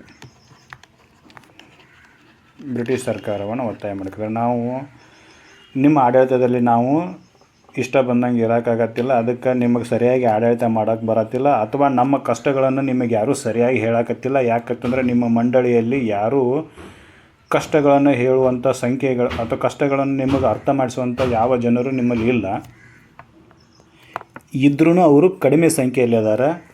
ಒಂದು ಅಧಿಕಾರವನ್ನು ನಮ್ಮ ಕೈಯಾಗಾರು ಕೊಡ್ರಿ, ಇಲ್ಲ ನಾವು ಹೇಳಿದಂತೆ ಅಧಿಕಾರವನ್ನಾದರೂ ಮಾಡಿರಿ. ಅಧಿಕಾರವನ್ನು ನಮಗರ ಕೊಡ್ರಿ, ಇಲ್ಲ ನಾವು ಹೇಳಿದಂತೆ ಅಧಿಕಾರವನ್ನಾದರೂ ಮಾಡಿರಿ ಅಂತೇಳಿ ಇವ್ರು ಏನು ಮಾಡಕತ್ತಿದ್ರು ಅಂದರೆ ಹರ್ತಾಳ ಹೊಡಕತ್ತಿದ್ರು. ಅವಾಗ ಏನು ಮಾಡಿದ್ರು ಅಂತಂದ್ರೆ ಇವರು ಬ್ರಿಟಿಷರು ಹಿಂಗಾದ್ರೆ ಸರಿ ಆಗೋದಿಲ್ಲ, ಇವ್ರನ್ನ ಸಮಾಧಾನ ಮಾಡಬೇಕಂತೇಳಿ ಒಂದು ಕಾಯ್ದೆಯನ್ನು ಜಾರಿಗೆ ತಗೊಂಬಂದರು. ಅದ್ರಾಗ ಏನು ಮಾಡಿದ್ರು ಅಂತಂದ್ರೆ ಭಾರತೀಯರಿಗೆ ಕೆಲವೊಂದಿಷ್ಟು ಅಧಿಕಾರಗಳನ್ನು ಕೊಟ್ಟರು. ಆ ಅಧಿಕಾರಗಳು ಯಾವ್ಯಾವು ಅವು ಮತ್ತು ಏನೇನದಾವು ಅನ್ನೋದನ್ನು ನೋಡೋಣ. ಅದರಲ್ಲಿ ಒಂದನೇದು ಯಾವುದಪ್ಪ ಅಂತಂದ್ರೆ ಈ ಕಾಯ್ದೆ ಕೇಂದ್ರ ಮತ್ತು ಪ್ರಾಂತ್ಯಗಳಲ್ಲಿ ನಾನ್ ಆಫೀಷಿಯಲ್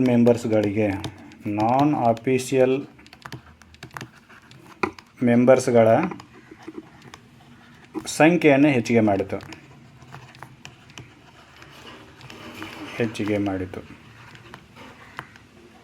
ಎಲ್ಲಿ ಕೇಂದ್ರ ಮತ್ತು ಪ್ರಾಂತ್ಯಗಳ ಲೆಜಿಸ್ಲೇಟಿವ್ ಕೌನ್ಸಿಲ್ಗಳಲ್ಲಿ.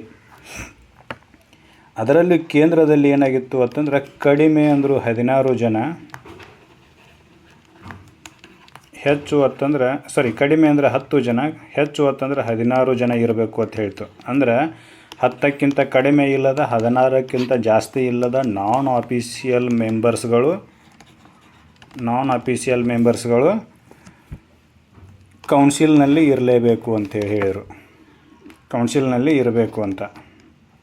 ಯಾವುದು ಲೆಜಿಸ್ಲೇಟಿವ್ ಕೌನ್ಸಿಲ್ಸ್ ಇನ್ ಸೆಂಟರ್ ಅಂತೇಳಿ ಕೇಂದ್ರದಲ್ಲಿರ್ತಕ್ಕಂಥ ಮಂಡಳಿಯಲ್ಲಿ ಇರಲೇಬೇಕು ಅಂತ. ಶಾಸನೀಯ ಮಂಡಳಿಗಳಲ್ಲಿ 10ಕ್ಕಿಂತ ಕಡಿಮೆ ಇರಬಾರ್ದು, 16ಕ್ಕಿಂತ ಜಾಸ್ತಿ ಇರಬಾರ್ದು ಅಂತೇಳಿ ಈ ಕಾಯ್ದೆ ಹೇಳಿತು. ಆಮೇಲೆ ಎರಡನೇದನ್ನು ನೋಡೋಣ.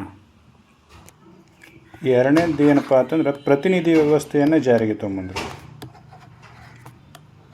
ಪ್ರತಿನಿಧಿ ವ್ಯವಸ್ಥೆಯನ್ನು ರೀಪ್ರೆಸೆಂಟೇಟಿವ್ ಸಿಸ್ಟಮನ್ನು ಜಾರಿಗೆ ತೊಗೊಂಬಂದ್ರಿ. ಇಲ್ಲಿ ಕೆಲವೊಂದಿಷ್ಟು ವಿಶ್ವವಿದ್ಯಾಲಯಗಳು, ಜಿಲ್ಲಾ ಮಂಡಳಿಗಳು, ಯೂನಿವರ್ಸಿಟಿಗಳು, ಆಮೇಲೆ ಡಿಸ್ಟಿಕ್ ಕೌನ್ಸಿಲ್ಗಳು, ಜಿಲ್ಲಾ ಮಂಡಳಿಗಳು, ಮುನ್ಸಿಪಾಲ್ಟಿಗಳು, ಜಮೀನ್ದಾರರು, ಆಮೇಲೆ ವ್ಯಾಪಾರ ಸಂಘಟನೆಗಳು, ಟ್ರೇಡ್ ಆರ್ಗನೈಜೇಷನ್ಗಳು, ಇನ್ನೂ ಮುಂತಾದವುಗಳು ಪ್ರಾಂತ್ಯಗಳಲ್ಲಿ ತಮ್ಮ ಪ್ರತಿನಿಧಿಗಳ ಆಯ್ಕೆಗೆ ಶಿಫಾರಸು ಮಾಡುವ ಅಧಿಕಾರವನ್ನು ಪಡೆದವು.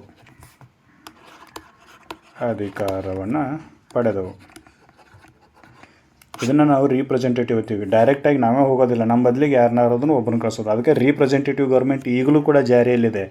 ಈ MLA ಮತ್ತು MP MLCಗಳು ಏನಪ್ಪ ಅಂತಂದ್ರೆ ಇವರೆಲ್ಲರೂ ನಮ್ಮ ರೀಪ್ರೆಸೆಂಟೇಟಿವ್ಗಳು. ಎಲ್ಲಿ ವಿಧಾನಸಭೆ ಮತ್ತು ಸಂಸತ್ತು, ಆಮೇಲೆ ವಿಧಾನ ಪರಿಷತ್ತುಗಳಲ್ಲಿ ಇವರೆಲ್ಲರೂ ನಮ್ಮ ರೀಪ್ರೆಸೆಂಟೇಟಿವ್. ನಮ್ಮ ಕಷ್ಟಗಳನ್ನು ಇವರು ಅಲ್ಲಿ ಹೋಗಿ ಹೇಳ್ತಾರೆ. ಆಮೇಲೆ ಅದಕ್ಕೆ ಸಂಬಂಧಿಸಿದ ಕಾನೂನುಗಳನ್ನು ಮಾಡುವ ವ್ಯವಸ್ಥೆಯನ್ನು ಮಾಡಿರ್ತಾರೆ. ಇದೇ ವ್ಯವಸ್ಥೆ 1892 ಕಾಯ್ದೆಯಲ್ಲಿನೂ ಜಾರಿಗೆ ತೊಗೊಂಬಂದರು ಮೊದಲ ಬಾರಿಗೆ. ರೀಪ್ರೆಸೆಂಟೇಟಿವ್ ಸಿಸ್ಟಮ್ ಅಂತೇಳಿ ಕರಿತೀವಿ ಅದನ್ನು. ಏನು ವಿಶ್ವವಿದ್ಯಾಲಯಗಳು, ಜಿಲ್ಲಾ ಮಂಡಳಿಗಳು, ಮುನ್ಸಿಪಾಲ್ಟಿಗಳು ಮತ್ತು ಜಮೀನ್ದಾರರು ಏನು ಮಾಡಿದ್ರು ಅಂತಂದ್ರೆ ತಮಗೆ ಬೇಕಾಗಿರ್ತಕ್ಕಂಥ ಪ್ರತಿನಿಧಿಗಳನ್ನು ಆಯ್ಕೆ ಮಾಡುವ ಸಲುವಾಗಿ ಆಯ್ಕೆಗೆ ಶಿಫಾರಸು ಮಾಡುವ ಅಧಿಕಾರವನ್ನು ಪಡೆದರು. ಸಜೆಸ್ಟ್ ಮಾಡೋದು, ರೆಫರೆನ್ಸ್ ಮಾಡೋದು ಅಷ್ಟೇ ಮಾಡಿದ್ರು. ಅಂಥ ಅಧಿಕಾರವನ್ನು ಇವರು ಪಡೆದರು. ಇದು ಎರಡನೇದ್ದು. ಇನ್ನು ಮೂರನೇದ್ದು, ಮಂಡಳಿಯ ಸದಸ್ಯರಿಗೆ ಬಜೆಟ್ನ ಮೇಲೆ ಚರ್ಚಿಸುವ ಮತ್ತು ವಿಚಾರಗಳನ್ನು ವ್ಯಕ್ತಪಡಿಸುವ ಅಧಿಕಾರವನ್ನು ನೀಡಿತು. ಬಜೆಟ್ ಮೇಲೆ ಚರ್ಚಿಸುವ, ಹಣಕಾಸು ವಿಷಯಕ್ಕೆ ಸಂಬಂಧಿಸಿದಂತೆ ಅಧಿಕಾರವನ್ನು ಕೊಟ್ಟರು. ಬಜೆಟ್ ಮೇಲೆ ಚರ್ಚಿಸುವ ಮತ್ತು ತಮ್ಮ ಒಪಿನಿಯನನ್ನು ವ್ಯಕ್ತಪಡಿಸುವ ಅಧಿಕಾರವನ್ನು ಕೊಟ್ಟರು ಇದಕ್ಕೆ. ಆದರೆ ಓಟ್ ಮಾಡುವ ಅಧಿಕಾರ ಇರಲಿಲ್ಲ. ಅಂದರೆ ಮಾತಾಡೋದಷ್ಟೇ, ಏನೂ ಕೆಲಸ ಮಾಡುವಂಗಿಲ್ಲ. ಆದರೆ ನೀವು ಮಾತಾಡಿದ್ದು ಯಾವುದೂ ಕೆಲಸಕ್ಕೆ ಬರೋಂಗಿಲ್ಲ ಅಂತೇಳಿ ಅವ್ರಿಗೆ ಮೊದಲೇ ಗೊತ್ತಿತ್ತು. ಯಾಕಂದರೆ ನೀವೆಲ್ಲ ನಾನ್ ಅಫಿಷಿಯಲ್ ಮೆಂಬರ್ಸು. ಅಫಿಷಿಯಲ್ ಮೆಂಬರ್ಸ್ ಇದ್ದರೆ ಮಾತ್ರ ನಿಮಗೆ ಅಧಿಕಾರ. ಆ ನಾನ್ ಅಫಿಷಿಯಲ್ ಮೆಂಬರ್ಸರಿಗೆ ಯಾವುದೇ ರೀತಿಯಾದಂಥ ಅಧಿಕಾರ ಇರೋದಿಲ್ಲ. ಆದರೂ ಒಂದಿಷ್ಟು ಪವರನ್ನು ಕೊಟ್ಟರು. ಏನಪ್ಪ ಅಂತಂದ್ರೆ ಬಜೆಟ್ ಮೇಲೆ ಚರ್ಚೆ ಮಾಡ್ಬೋದು. ಬಜೆಟ್ನಾಗ ಏನೈತಿ, ಯಾವ ಕ್ಷೇತ್ರಕ್ಕೆ ಎಷ್ಟು ಖರ್ಚು ಮಾಡಕತ್ತೀರಿ, ಯಾವ ಕ್ಷೇತ್ರದಿಂದ ಎಷ್ಟು ಹಣವನ್ನು ಪಡೆದುಕೊಳ್ಳಕತ್ತೀರಿ ಅನ್ನೋದ್ರ ಬಗ್ಗೆ ಚರ್ಚೆ ಮಾಡ್ಬೋದು ಅಷ್ಟೇ. ಬೇರೆ ಯಾವುದೇ ವಿಚಾರವನ್ನು ಅಥವಾ ಕಾರ್ಯರೂಪಕ್ಕೆ ತರುವಂಥ ಕೆಲಸ ಇವರ ಅಂಡರ್ದಾಗ ಇರಲಿಲ್ಲ. ಇದೊಂದು ಕೆಲಸವನ್ನು ಮಾಡಿದ್ರು. ಈ ಯಾವುದೋ 1892ರ ಭಾರತ ಮಂಡಳ ಕಾಯ್ದೆ ಒಳಗೆ ಬಜೆಟ್ ಮೇಲೆ ಚರ್ಚೆಗೆ ಅವಕಾಶ ಕೊಟ್ಟರು. ಇನ್ನು ನಾಲ್ಕನೇದು ಏನಪ್ಪ ಅಂತಂದ್ರೆ ಸೆಂಟ್ರಲ್ ಲೆಜಿಸ್ಲೇಟಿವ್ ಅಸೆಂಬ್ಲಿ ಮೆಂಬರ್ಸ್ಗೆ ಏನು ಮಾಡಿದ್ರು ಅಂತಂದ್ರೆ ಎಕ್ಸಿಕ್ಯೂಟಿವನ್ನು ಕ್ವಶನ್ ಮಾಡುವ ಅಧಿಕಾರವನ್ನು ಕೊಟ್ಟರು. ಎಕ್ಸಿಕ್ಯೂಟಿವನ್ನು ಪ್ರಶ್ನಿಸುವ ಅಧಿಕಾರ. ಈಗ ಸದ್ಯಕ್ಕೆ ನಮ್ಮಲ್ಲಿ ಹಂಗಾಗ್ತದೆ. ವಿಧಾನಸಭೆ ಒಳಗೆ ಏನು ಮಾಡ್ತಿತ್ತು ಅಂದ್ರೆ ಮುಖ್ಯಮಂತ್ರಿ ಮತ್ತು ಅವರ ಮಂತ್ರಿಮಂಡಲವನ್ನು ಪ್ರಶ್ನೆ ಮಾಡುವ ಅಧಿಕಾರವನ್ನು ಉಳಿದ ಶಾಸಕರು ಹೆಂಗೆ ಪಡ್ಕೊಂಡಿರ್ತಾರೋ ಹಂಗೆ ಇಲ್ಲಿನೂ ಕೂಡ ಎಕ್ಸಿಕ್ಯೂಟಿವನ್ನು ಅಂದರೆ ಕಾರ್ಯಾಂಗವನ್ನು ಶಾಸಕಾಂಗ ಪ್ರಶ್ನಿಸುವ ಅಧಿಕಾರ ಕೊಟ್ಟರು. ಶಾಸಕಾಂಗ ಪ್ರಶ್ನಿಸುವ ಅಧಿಕಾರವನ್ನು ಕೊಟ್ಟರು. ಈ ಸಮಸ್ಯೆಗೆ ಸಂಬಂಧಿಸಿದಂತೆ ನೀವೇನು ಯಾವುದೋ ಒಂದು ಸಮಸ್ಯೆ ಇರುತ್ತೆ, ಆ ಸಮಸ್ಯೆಯನ್ನು ಕಾರ್ಯಾಂಗಕ್ಕೆ ಇವ್ರು ಹೇಳಿರ್ತಾರೆ. ಆ ಸಮಸ್ಯೆಗೆ ಸಂಬಂಧಿಸಿದಂತೆ ನೀವೇನು ಕ್ರಮ ಕೈಗೊಂಡಿರಿ ಅಂತೇಳಿ ಪ್ರಶ್ನೆ ಕೇಳುವ ಅಧಿಕಾರವನ್ನು ಇವರು ಪಡೆದುಕೊಂಡರು. ಒಟ್ಟು ಪ್ರಮುಖವಾಗಿ 4 ಅಧಿಕಾರಗಳು ಈ 1892ರ ಕಾಯ್ದೆಯಲ್ಲಿ ಬಂದು ಅವು ಯಾವ್ಯಾವಪ್ಪ ಅಂತಂದರೆ ಒಂದನೇದು ಕೇಂದ್ರ ಮತ್ತು ಪ್ರಾಂತ್ಯಗಳಲ್ಲಿನ ಕೌನ್ಸಿಲ್ಗಳ ಸದಸ್ಯರ ಸಂಖ್ಯೆಯನ್ನು, ನಾನ್ ಅಫಿಷಿಯಲ್ ಸದಸ್ಯರ ಸಂಖ್ಯೆಯನ್ನು ಜಾಸ್ತಿ ಮಾಡಿತು. ಕೇಂದ್ರ ಮತ್ತು ಪ್ರಾಂತ್ಯಕ್ಕೆ ಸಂಬಂಧಿಸಿದಂತೆ ಮಂಡಳಿಯ ಸದಸ್ಯರ ಸಂಖ್ಯೆಯನ್ನು ಜಾಸ್ತಿ ಮಾಡಿದ್ದು ಒಂದನೇ ಕ್ರಮ. ಆದರೆ ಎರಡನೇದ್ದೇನಪ್ಪ ಅಂತಂದರೆ ಪ್ರತಿನಿಧಿ ವ್ಯವಸ್ಥೆಯನ್ನು ಜಾರಿಗೆ ತಂದಿದ್ದು. ರೀಪ್ರೆಸೆಂಟೇಟಿವ್ ಸಿಸ್ಟಮನ್ನು ಜಾರಿಗೆ ತೊಗೊಂಬಂದರು. ಇನ್ನು ಮೂರನೇದು ಯಾವುದಪ್ಪ ಅಂತಂದ್ರೆ ಬಜೆಟ್ನ ಮೇಲೆ ಚರ್ಚಿಸುವ ಅಧಿಕಾರವನ್ನು ಕೊಟ್ಟರು. ಇನ್ನು ನಾಲ್ಕನೇದು ಏನಪ್ಪ ಅಂತಂದ್ರೆ ಪ್ರಶ್ನಿಸುವ ಅಧಿಕಾರ, ಕಾರ್ಯಾಂಗವನ್ನು ಪ್ರಶ್ನಿಸುವ ಅಧಿಕಾರ ಯಾರಿಗೆ ಕೊಟ್ಟರು ಅಂದರೆ ಶಾಸಕಾಂಗಕ್ಕೆ ಕೊಟ್ಟರು. ನಾವೇನು ಇವ್ರೇನು ಆಯ್ಕೆ ಆಗಿದ್ರಲ್ಲ 10ರಿಂದ 16 ಜನ ಇರಬೇಕು ಅಂತೇಳಿ ಏನು ಹೇಳಿದ್ವಲ್ಲ, ಅವ್ರಿಗೆ ಏನು ಮಾಡಿದರು ಅಂತಂದ್ರೆ ಈ ಕಾರ್ಯಾಂಗವನ್ನು ಪ್ರಶ್ನಿಸುವ ಅಧಿಕಾರವನ್ನು ಕೊಟ್ಟರು. ಇದಿಷ್ಟು ಕ್ರಮಗಳು 1892ರ ಕಾಯ್ದೆಯಲ್ಲಿ ಬಂದು. ಇನ್ನು ಮುಂದಿಂದು 1909ರ ಭಾರತದ ಮಂಡಳ ಕಾಯ್ದೆ. 1909ರ ಭಾರತ ಮಂಡಳ ಕಾಯ್ದೆ, ಇಂಡಿಯನ್ ಕೌನ್ಸಿಲ್ ಆ್ಯಕ್ಟ್, ಅದನ್ನು ನೋಡೋಣ. ಈ 1909ರ ಮಂಡಳ ಕಾಯ್ದೆ ಜಾರಿಗೆ ಬರೋಕೆ ಮೇಲ್ ಕಾರಣ ಅಂತಂದ್ರೆ ಮುಖ್ಯ ಕಾರಣಗಳು ಯಾವಪ್ಪ ಅಂತಂದರೆ ಒಂದನೇದು ಸ್ವದೇಶಿ ಚಳುವಳಿ, ಸ್ವದೇಶಿ ಮೂಮೆಂಟ್, ಸ್ವದೇಶಿ ಚಳುವಳಿ. ಆಮೇಲೆ ಡಿವಿಷನ್ ಆಫ್ ಬಂಗಾಳದ ವಿಭಜನೆ,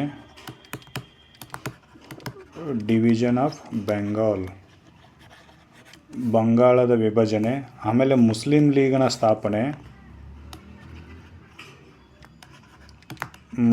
ಲೀಗ್ನ ಸ್ಥಾಪನೆ.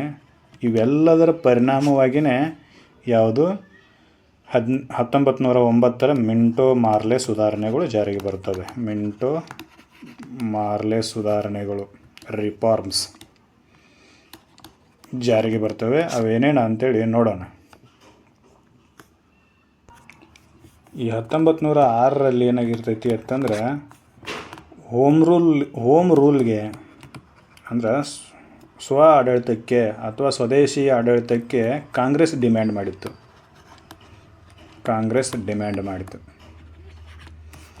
ಇದೇ 1906ರಲ್ಲಿ ಕಾಂಗ್ರೆಸ್ನ ಸದಸ್ಯರಾಗಿರ್ತಕ್ಕಂಥ ಗೋಪಾಲಕೃಷ್ಣ ಗೋಖಲೆ ಅವರು, GK ಗೋಖಲೆ, ಇಂಗ್ಲೆಂಡಿಗೆ ಹೋಗಿ ಮಾರ್ಲೆಯನ್ನು ಭೇಟಿ ಮಾಡಿ ಸೆಂಟ್ರಲ್ ಲೆಜಿಸ್ಲೇಟಿವ್ ಕೌನ್ಸಿಲ್ನಲ್ಲಿ ಕೆಲವೊಂದಿಷ್ಟು ಬದಲಾವಣೆಗಳನ್ನು ಅಥವಾ ಸುಧಾರಣೆಗಳನ್ನು ತೊಗೊಂಬರಲು ತಿಳಿಸ್ತಾರೆ. ಸುಧಾರಣೆ ಮಾಡಲು ತಿಳಿಸ್ತಾರೆ. ಯಾರು? ಗೋಪಾಲಕೃಷ್ಣ ಗೋಖಲೆ ಅವರು 1906ರಲ್ಲಿ ಇಂಗ್ಲೆಂಡಿಗೆ ಹೋಗಿ. ಇದೇ 1906ರಲ್ಲಿ ಇನ್ನೊಂದು ಘಟನೆ ನಡೀತೈತಿ. ಏನಪ್ಪ ಅಂತಂದ್ರೆ ಈ ಶಿಮ್ಲಾ ಡೆಪ್ಯುಟೇಷನ್ ಅಂತ ಕರೀತಾರೆ, ಶಿಮ್ಲಾ ನಿಯೋಗ ಅಂತ ಕರೀತಾರೆ. ಇಲ್ಲಿ ಏನು ಮಾಡಿದರು ಅಂತಂದ್ರೆ ಮುಸ್ಲಿಂ ನಿಯೋಗ ಒಂದು ಏನು ಮಾಡಿತು ಅಂತಂದ್ರೆ ಶಿಮ್ಲಾಕ್ಕೆ ಹೋಗಿ ಶಿಮ್ಲಾದಲ್ಲಿರ್ತಕ್ಕಂಥ ವೈಸ್ರಾಯರನ್ನು ಭೇಟಿಯಾಗಿ ಮುಸ್ಲಿಮರಿಗೆ ಏನು ಮಾಡಿರಿ ಅಂತಂದರೆ ಕೆಲವೊಂದಿಷ್ಟು ರಾಜಕೀಯ ವ್ಯವಸ್ಥೆಯಲ್ಲಿ ಆಡಳಿತ ಮಾಡಲು ಅನುಕೂಲ ಮಾಡಿಕೊಡ್ರಿ ಅಂತ ಕೇಳ್ತಾರೆ. ಇವಿಷ್ಟು ಈ 1909 ಕಾಯ್ದೆ ಜಾರಿಗೆ ಬರೋಕೆ ಬ್ಯಾಕ್ಗ್ರೌಂಡ್ ಇದು. ಯಾಕಂತಂದ್ರೆ 1906ರಲ್ಲಿ ಕಾಂಗ್ರೆಸ್ ಏನು ಮಾಡತ್ತಿತ್ತು ಅಂತಂದ್ರೆ ಸ್ವದೇಶಿ ಆಡಳಿತಕ್ಕೆ ಒತ್ತಾಯ ಮಾಡಕತ್ತಿತ್ತು. ಇದೇ 1906ರಲ್ಲಿ ಸುಧಾರಣೆಗಳನ್ನು ತೊಂಬರಿ ಅಂತೇಳಿ ಗೋಪಾಲ್ ಕೃಷ್ಣ ಗೋಖಲೆ ಅವರು ಏನು ಮಾಡಿದರು ಅಂತಂದ್ರೆ ಮಾರ್ಲೆ ಅವರನ್ನು ಭೇಟಿಯಾಗಿ ತಿಳಿಸಿದರು, ಸ್ವಲ್ಪ ಸುಧಾರಣೆಗಳನ್ನು ತೊಂಬರಿ ಎಲ್ಲಿ ಲೆಜಿಸ್ಲೇಟಿವ್ ಕೌನ್ಸಿಲ್ನಲ್ಲಿ ಅಂತೇಳಿ. ಇದೇ 1906ರಲ್ಲಿ, ಯಾಕಂದ್ರೆ 1905ರಲ್ಲಿ ಬಂಗಾಳ ವಿಭಜನೆ ಆಗಿರ್ತೈತಿ. ಅವಾಗ ಮುಸ್ಲಿಮ್ರು ಏನು ಮಾಡ್ತಾರೋ ಅಂತಂದ್ರೆ ನಮಗೆ ನೀವು ಸ್ವಲ್ಪ ರಾಜಕೀಯವಾಗಿ ಸಪೋರ್ಟ್ ಮಾಡಿದ್ರಿ ಅಂತಂದ್ರೆ ನೀವು ಬಂಗಾಳದ ವಿಭಜನೆಗೆ ಸಪೋರ್ಟ್ ಮಾಡ್ತೀವಿ ಅಂತ ಹೇಳ್ತಾರೆ ಇವರು. ಇವೆಲ್ಲದರಗಳ ಪರಿಣಾಮನ ಏನಾಗಿರ್ತೈತಿ ಅಂತಂದ್ರೆ 1909ರ ಮಿಂಟೋ ಮಾರ್ಲೆ ಸುಧಾರಣೆಗಳು ಜಾರಿಗೆ ಬರ್ತವೆ. ಯಾಕಂದರೆ ಮಿಂಟೋ ಏನು ಭಾರತದೊಳಗೆ ಅವಾಗ ವೈಸ್ರಾಯ ಯಾರು ಇರ್ತಾರಂದ್ರೆ ಮಿಂಟೋ ಇರ್ತಾನೆ. ಮಿಂಟೋ ವೈಸ್ರಾಯ ಇರ್ತಾನೆ. ಮಾರ್ಲೆ ಸ್ಟೇಟ್ ಆಫ್ ದಿ ಸೆಕ್ರೆಟರಿ ಇರ್ತಾನೆ, ಸೆಕ್ರೆಟರಿ ಆಫ್ ದಿ ಸ್ಟೇಟ್ ಇರ್ತಾನೆ, ರಾಜ್ಯ ಕಾರ್ಯದರ್ಶಿ ಇರ್ತಾನೆ. ಯಾರು? ಮಾರ್ಲೆಯನ್ನು ಭೇಟಿಯಾಗಿರೋದು ಕಾಂಗ್ರೆಸ್ಸು, ಮಿಂಟೋವನ್ನು ಭೇಟಿಯಾಗಿರೋದು ಮುಸ್ಲಿಂ ಲೀಗ್. ಇವೆರಡೂಗಳಿಗೂ ಸಮಾಧಾನ ಮಾಡೋ ಸಲುವಾಗಿ ಈ ಕಾಯ್ದೆಯನ್ನು ಜಾರಿಗೆ ತೊಗೊಂಬರ್ತಾರೆ. ಇವರೇನೇನು ಕೇಳಿರ್ತಾರಲ್ಲ ಅಂತಹ ಕಾನೂನಿನ ಸುಧಾರಣೆಗಳೇ ಈ ಕಾಯ್ದೆಯಲ್ಲಿ ಕಂಡು ಬರ್ತವೆ. ಅವು ಯಾವಾವು ಅಂತೇಳಿ ನೋಡೋಣ. ಅದರಾಗ ಒಂದನೇದ್ದು ಏನಪ್ಪ ಅಂತಂದರೆ ಕೇಂದ್ರ ಮತ್ತು ಪ್ರಾಂತ್ಯದಲ್ಲಿ, ಸೆಂಟರ್ ಮತ್ತು ಪ್ರಾವಿನ್ಸ್ನಲ್ಲಿ ಏನು ಮಾಡಬೇಕಾಗಿತ್ತು ಅಂತಂದ್ರೆ ಪ್ರತಿನಿಧಿತ್ವವನ್ನು, ಈ ಮಂಡಳಿಯ ಪ್ರತಿನಿಧಿತ್ವವನ್ನು ಜಾಸ್ತಿ ಮಾಡಬೇಕಾಗಿತ್ತು. ಮಂಡಳಿಯ ಪ್ರತಿನಿಧಿತ್ವವನ್ನು ಜಾಸ್ತಿ ಮಾಡಿರಿ ಅಂತ ಕೇಳ್ತಾರೆ. ಆವಾಗ ಕೇಂದ್ರ ಶಾಸಕಾಂಗ ಮಂಡಳಿಯ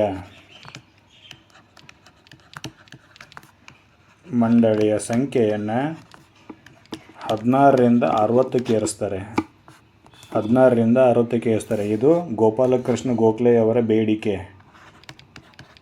ಯಾಕಂದರೆ ಮಾರ್ಲೆ ಅವರನ್ನು ಹೋಗಿ ಶಾಸಕಾಂಗದಲ್ಲಿ ಸ್ವಲ್ಪ ಸುಧಾರಣೆಯನ್ನು ತೊಂಬರಿ ಅಂತೇಳಿ ಕೇಳ್ಕೊಂಡಿರ್ತಾರೆ. ಅದರ ಪ್ರಕಾರ ಏನು ಮಾಡಿರ್ತು ಅಂತಂದರೆ 16ರಿಂದ 60 ಜನಕ್ಕೆ ಏರಿಸ್ತಾರೆ ಶಾಸಕಾಂಗ ಮಂಡಳಿಯ ಸಂಖ್ಯೆಯನ್ನು. ಜೊತೆಗೆ ಕಾಂಗ್ರೆಸ್ಸು ಸ್ವದೇಶಿ ಆಡಳಿತವನ್ನು ಕೇಳ್ತಿರ್ತೈತಿ. ನಾವು ನಿಮಗೆ ಸ್ವದೇಶಿ ಆಡಳಿತವನ್ನು ಕೊಡ್ತೀವಿ, ಅದಕ್ಕಿಂತ ಮೊದಲು ಏನು ಮಾಡಿರಿ ಅಂತಂದ್ರೆ ರೀಪ್ರೆಸೆಂಟೇಷನನ್ನು ಜಾಸ್ತಿ ಮಾಡೋಣ ಅಂತೇಳಿ ಏನು ಮಾಡಿದ್ರು ಅಂತಂದ್ರೆ 16ರಿಂದ 60ಕ್ಕೆ ಏರಿಕೆ ಮಾಡ್ತಾರೆ. ನಾವು ಅವರ ಹೇಳಿರೋದಿಲ್ಲ. ಈ 16ರಿಂದ 60ಕ್ಕೆ ಏರಿಸಿರೋ ಉದ್ದೇಶ ಏನಪ್ಪ ಅಂತಂದ್ರೆ ನಿಮಗೆ ಆಡಳಿತದಲ್ಲಿ ಅನುಭವ ಆಗಲಿ ಅಂತೇಳಿ ಅಂದ್ಕೊಂಡು ಅವ್ರು ಏನು ಮಾಡಿದ್ರು ಅಂತಂದ್ರೆ 16ರಿಂದ 60ಕ್ಕೆ ಆ ಸಂಖ್ಯೆಯನ್ನು ಏರ್ಪಡೆ ಮಾಡಿದ್ರು. ಆಮೇಲೆ ಈ ಸದಸ್ಯರು ಹೆಂಗಿರಬೇಕು ಅಂತಂದ್ರೆ 4 ರೀತಿಯ ಸದಸ್ಯರನ್ನು ಒಳಗೊಂಡಿದ್ರು ಇವರು. ಸೆಂಟ್ರಲ್ ಲೆಜಿಸ್ಲೇಟಿವ್ ಅಸೆಂಬ್ಲಿಯಲ್ಲಿ ಅಥವಾ ಸೆಂಟ್ರಲ್ ಲೆಜಿಸ್ಲೇಟಿವ್ ಕೌನ್ಸಿಲ್ನಲ್ಲಿ 4 ರೀತಿಯ ಸದಸ್ಯರಿದ್ದರು. ಯಾರ್ಯಾರಪ್ಪ ಅಂತಂದರೆ ಎಕ್ಸ್ ಅಫಿಷಿಯೋ ಮೆಂಬರ್ಸ್, ಪದನಿಮಿತ್ತ ಅಧಿಕಾರಿಗಳು. ಇವರು ಗೌರ್ಮೆಂಟಿನಿಂದ ಆಯ್ಕೆ ಆಗಿರ್ತಾರೆ. ಪದನಿಮಿತ್ತ ಅಧಿಕಾರಿಗಳು, ಎಕ್ಸ್ ಅಫಿಷಿಯೋ ಮೆಂಬರ್ಸ್ ಅಂತ ಕರೀತಾರೆ, ಪದನಿಮಿತ್ತ ಅಧಿಕಾರಿಗಳು. ಆಮೇಲೆ ಎರಡನೇದು ನಾಮಿನೇಟೆಡ್ ಆಫೀಷಿಯಲ್ ಮೆಂಬರ್ಸ್ ಅಂದರೆ ನಾಮನಿರ್ದೇಶಿತಗೊಂಡ ಸರ್ಕಾರಿ ಸದಸ್ಯರು. ನಾಮಿನೇಟೆಡ್ ಆಫೀಷಿಯಲ್ ಮೆಂಬರ್ಸ್, ನಾಮನಿರ್ದೇಶಿತಗೊಂಡ ಅಧಿಕಾರಿಗಳು. ಇನ್ನು ಮೂರನೇದು ನಾಮಿನೇಟೆಡ್ ನಾನ್ ಆಫೀಷಿಯಲ್ ಮೆಂಬರ್ಸ್. ನಾಲ್ಕನೇದು ಎಲೆಕ್ಟೆಡ್ ಮೆಂಬರ್ಸ್, ಆಯ್ಕೆಯಾದ ಸದಸ್ಯರು. ಈ ರೀತಿಯಾಗಿರ್ತಕ್ಕಂಥ 4 ರೀತಿಯ ಸದಸ್ಯರು ಎಲ್ಲಿ ಕಂಡು ಬರ್ತಿದ್ರು ಅಂತಂದರೆ ಸೆಂಟ್ರಲ್ ಲೆಜಿಸ್ಲೇಟಿವ್ ಕೌನ್ಸಿಲ್ನಲ್ಲಿ ಕಂಡು ಬರ್ತಿದ್ರು.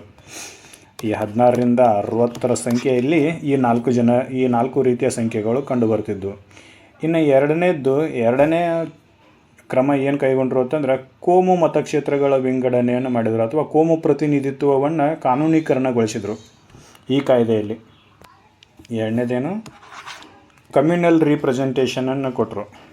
ಎರಡನೇದ್ದು ಕಮ್ಯುನಲ್ ರೀಪ್ರೆಸೆಂಟೇಷನ್ ಯಾರಿಗೆ? ಮುಸ್ಲಿಮರಿಗೆ. ಈ ಕಾಯ್ದೆಯಲ್ಲಿ ಮುಸ್ಲಿಮರಿಗೆ ಮಾತ್ರ ಕೊಟ್ಟಿದ್ರೆ, ಯಾಕಂದ್ರೆ ಮುಸ್ಲಿಮರ ನಿಯೋಗ 1906ರಲ್ಲಿ ವೈಸ್ರಾಯ್ ಅವರನ್ನು ಭೇಟಿಯಾಗಿ ನಮಗೆ ರಾಜಕೀಯ ಅಧಿಕಾರವನ್ನು ಕೊಡ್ರಿ ಅಂತೇಳಿ, ಪೊಲಿಟಿಕಲ್ ಪವರನ್ನು ಕೊಡ್ರಿ ಅಂತೇಳಿ ಕೇಳ್ಕೊಂಡಿದ್ರು. ಅದರ ಪರಿಣಾಮವಾಗಿ ಕಮ್ಯುನಲ್ ರೀಪ್ರೆಸೆಂಟೇಷನನ್ನು ಕೊಟ್ಟರು. ಕಮ್ಯುನಲ್ ರೀಪ್ರೆಸೆಂಟೇಷನ್ ಅಂತಂದ್ರೆ ಮುಸ್ಲಿಮರು ನಿಂತಿರ್ತಕ್ಕಂಥ ಎಲೆಕ್ಷನ್ಗೆ ನಿಂತಿರ್ತಕ್ಕಂಥ ಜಾಗದಲ್ಲಿ ಮುಸ್ಲಿಮರು ಮಾತ್ರ ಓಟ್ ಹಾಕಬೇಕು. ಈಗ ನಮ್ಮಲ್ಲಿನೂ ಈ ರೀತಿ ರೀಪ್ರೆಸೆಂಟೇಷನ್ಗಳು ಅದಾವೆ, ಆದರೆ ಓಟು ಎಲ್ಲರೂ ಹಾಕ್ತಾರೆ. ಈಗ SC/ST ರೀಪ್ರೆಸೆಂಟೇಷನ್ ಅದಾವೆ, ಮತಕ್ಷೇತ್ರಗಳದಾವೆ, SC/ST ಮತಕ್ಷೇತ್ರಗಳದಾವೆ. ಅಲ್ಲಿ SC/ST ಜನಾಂಗದವ್ರು ಅಷ್ಟೇ ಮತ್ತು ಎಲೆಕ್ಷನ್ಗೆ ನಿಲ್ಲಬೇಕು, ಆದರೆ ಓಟು ಎಲ್ಲ ಜನಾಂಗದವರು ಹಾಕಬೇಕು. ಇಲ್ಲಿ ಕಮ್ಯುನಲ್ ರೀಪ್ರೆಸೆಂಟೇಷನ್ನಲ್ಲಿ ಏನಾಗಿತ್ತು ಅಂತಂದರೆ ಮುಸ್ಲಿಮರಿಗೆ ರಿಸರ್ವೇಷನನ್ನು ಕೊಟ್ಟರು, ಆದರೆ ಓಟ್ ಎಲ್ಲರೂ ಹಾಕುವಂಗಿಲ್ಲ, ಕೇವಲ ಮುಸ್ಲಿಮರು ಮಾತ್ರನೇ ಓಟ್ ಹಾಕಬೇಕು. ಓಟೂ ಕೂಡ ಮುಸ್ಲಿಮರು, ಅಂದರೆ ಮುಸ್ಲಿಮರಿಂದನೇ ಆಯ್ಕೆ ಆಗಬೇಕು ಅಂತೇಳಿ, ಮುಸ್ಲಿಮರಿಂದನೇ ಆಯ್ಕೆ ಆಗಬೇಕು ಅಂತೇಳಿ ಈ ರೀತಿ ಮಾಡಿದ್ರು. ಇದನ್ನು ಕಮ್ಯುನಲ್ ರೀಪ್ರೆಸೆಂಟೇಷನ್ ಅಂತ ಕರಿತೀವಿ. ಇದು ಈ ಕಾಯ್ದೆಯಲ್ಲಿ ಎದ್ದು ಕಾಣಿಸ್ತೈತಿ. ಈ ಕಾಯ್ದೆಯ ಅತಿ ಮುಖ್ಯ ವಿಚಾರ ಆಗಿರ್ತೈತಿ ಇದು ಕಮ್ಯುನಲ್ ರೀಪ್ರೆಸೆಂಟೇಷನ್ನು. ಇದೇ ಮುಂದೆ ಭಾರತವನ್ನು ಒಡೆಯೋಕೆ ಮೇನ್ ಕಾರಣ ಕೂಡ ಆಕೈತಿ. ಇನ್ನು ಮೂರನೇದ್ದು ಶಾಸಕಾಂಗ ಮಂಡಳಿಗಳಿಗೆ ಪೂರಕ ಪ್ರಶ್ನೆ ಕೇಳುವ ಅಧಿಕಾರ ಮತ್ತು ಬಜೆಟ್ನ ಮೇಲೆ ಟರಾವು ಪಾಸ್ ಮಾಡುವ ಅಧಿಕಾರವನ್ನು ಕೊಟ್ಟರು. ಸಪ್ಲಿಮೆಂಟ್ರಿ ಕ್ವಶನ್ ಕೇಳುವ ಅಧಿಕಾರವನ್ನು ಕೊಟ್ಟರು. ಸಪ್ಲಿಮೆಂಟ್ರಿ ಕ್ವಶನನ್ನು ಕೇಳುವ ಅಧಿಕಾರ ಮತ್ತು ಬಜೆಟ್ ಮೇಲೆ ರೆಸೊಲ್ಯೂಷನನ್ನು ಪಾಸ್ ಮಾಡುವ ಅಧಿಕಾರವನ್ನು ಯಾರಿಗೆ ಕೊಟ್ಟರು ಅಂತಂದ್ರೆ ಲೆಜಿಸ್ಲೇಟಿವ್ ಕೌನ್ಸಿಲ್ಗಳಿಗೆ ಕೊಟ್ಟರು. ಕೇಂದ್ರ ಮತ್ತು ಪ್ರಾಂತ್ಯ ಎರಡರಲ್ಲಿಯೂ ಲೆಜಿಸ್ಲೇಟಿವ್ ಕೌನ್ಸಿಲ್ಗಳಿಗೆ ಇಲ್ಲಿ ಕೊಟ್ಟರು. ಇದೊಂದು ಮೇನ್ ಈ ಕಮ್ಯುನಲ್ ರೀಪ್ರೆಸೆಂಟೇಷನ್ ನಂತರ ಅತಿ ಮುಖ್ಯ ವಿಚಾರವನ್ನು ಈ ಕಾಯ್ದೆಯಲ್ಲಿ ಸೇರ್ಪಡೆ ಮಾಡಿದ್ದು ಇದು. ಆಮೇಲೆ ವೈಸ್ರಾಯನ ನಾಲ್ಕನೇದು ಏನಪ್ಪ ಅಂತಂದ್ರೆ ವೈಸ್ರಾಯನ ಎಕ್ಸಿಕ್ಯೂಟಿವ್ ಕೌನ್ಸಿಲ್ಗೆ, ಇಲ್ಲಿವರೆಗೂ ವೈಸ್ರಾಯನ ಲೆಜಿಸ್ಲೇಟಿವ್ ಕೌನ್ಸಿಲ್ಗೆ ಭಾರತೀಯರನ್ನು ಸೇರ್ಪಡೆ ಮಾಡ್ಕೊಂಡಿದ್ರು. ಈಗ ಎಕ್ಸಿಕ್ಯೂಟಿವ್ಗೂ ಕೂಡ ಭಾರತೀಯರನ್ನು ಸೇರ್ಪಡೆ ಮಾಡೋಕ್ಕೆ ಅವಕಾಶ ಮಾಡಿಕೊಡ್ತು ಈ ಕಾಯ್ದೆ. ಎಕ್ಸಿಕ್ಯೂಟಿವ್ ಅಂದರೆ ಕಾರ್ಯಕಾರಿ ಮಂಡಳಿಗೆ ಭಾರತೀಯರನ್ನು ನೇಮಿಸಲು ಅವಕಾಶ ಮಾಡಿಕೊಟ್ರು. ಹಿಂಗೆ ಮೊದಲು ನೇಮಕ ಆಗಿರ್ತಕ್ಕಂಥ ವ್ಯಕ್ತಿ ಸತ್ಯೇಂದ್ರ ಪ್ರಸಾದ್ ಸಿನ್ಹಾ ಅಂತೇಳಿ. ಇವರು ಕಾನೂನು ವಿಚಾರವನ್ನು ನೋಡ್ಕೊಳ್ತಿದ್ರು. ಕಾನೂನು ಸದಸ್ಯರಾಗಿ ಮೊದಲು ಆಯ್ಕೆಯಾಗಿರ್ತಕ್ಕಂಥ ಭಾರತದ ಸದಸ್ಯ ಯಾರಪ್ಪ ಅಂತಂದ್ರೆ ಸತ್ಯೇಂದ್ರ ಪ್ರಸಾದ್ ಸಿನ್ಹಾ ಅಂತೇಳಿ.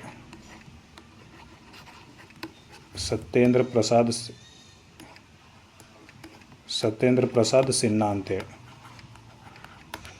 ಈ ವ್ಯಕ್ತಿ ಭಾರತದ ಗವರ್ನರ್ ಜನರಲ್ನ ಎಕ್ಸಿಕ್ಯೂಟಿವ್ನ ಮೊದಲ ಸದಸ್ಯನಾಗಿ ಭಾರತದ ವೈಸ್ರಾಯರ ಎಕ್ಸಿಕ್ಯೂಟಿವ್ ಕೌನ್ಸಿಲ್ನ ಮೊದಲ ಸದಸ್ಯರಾಗಿ ಆಯ್ಕೆ ಆಗ್ತಾರೆ. ಇವರು ಕಾನೂನು ಬಗ್ಗೆ ಕೆಲಸ ಮಾಡಬೇಕಾಗಿತ್ತು. ಈ 4 ಮೇನ್ ಕ್ಯಾರೆಕ್ಟರಿಸ್ಟಿಕ್ಸು ಅಥವಾ ಫೀಚರ್ಸು ಈ 1909 ಅಥವಾ ಮಿಂಟೋ ಮಾರ್ಲೆ ಸುಧಾರಣೆಯ ಮುಖ್ಯ ಅಂಗ. ಮಿಂಟೋ ಮಾರ್ಲೆ ಸುಧಾರಣೆ ಅಂತ ಯಾಕೆ ಕರೀತಾರೆ ಅಂತಂದರೆ ಮಿಂಟೋ ಭಾರತದ ವೈಸ್ರಾಯ ಆಗಿರ್ತಾನೆ ಆ ಕಾಲಕ್ಕೆ. ಆಮೇಲೆ ಮಾರ್ಲೆ ಸ್ಟೇಟ್ ಸೆಕ್ರೆಟರಿ ಆಗಿರ್ತಾನೆ, ಕಾರ್ಯದರ್ಶಿ ಆಗಿರ್ತಾನೆ, ರಾಜ್ಯದ ಕಾರ್ಯದರ್ಶಿಯಾಗಿ ಕೆಲಸ ನಿರ್ವಹಿಸ್ತಿರ್ತಾನೆ.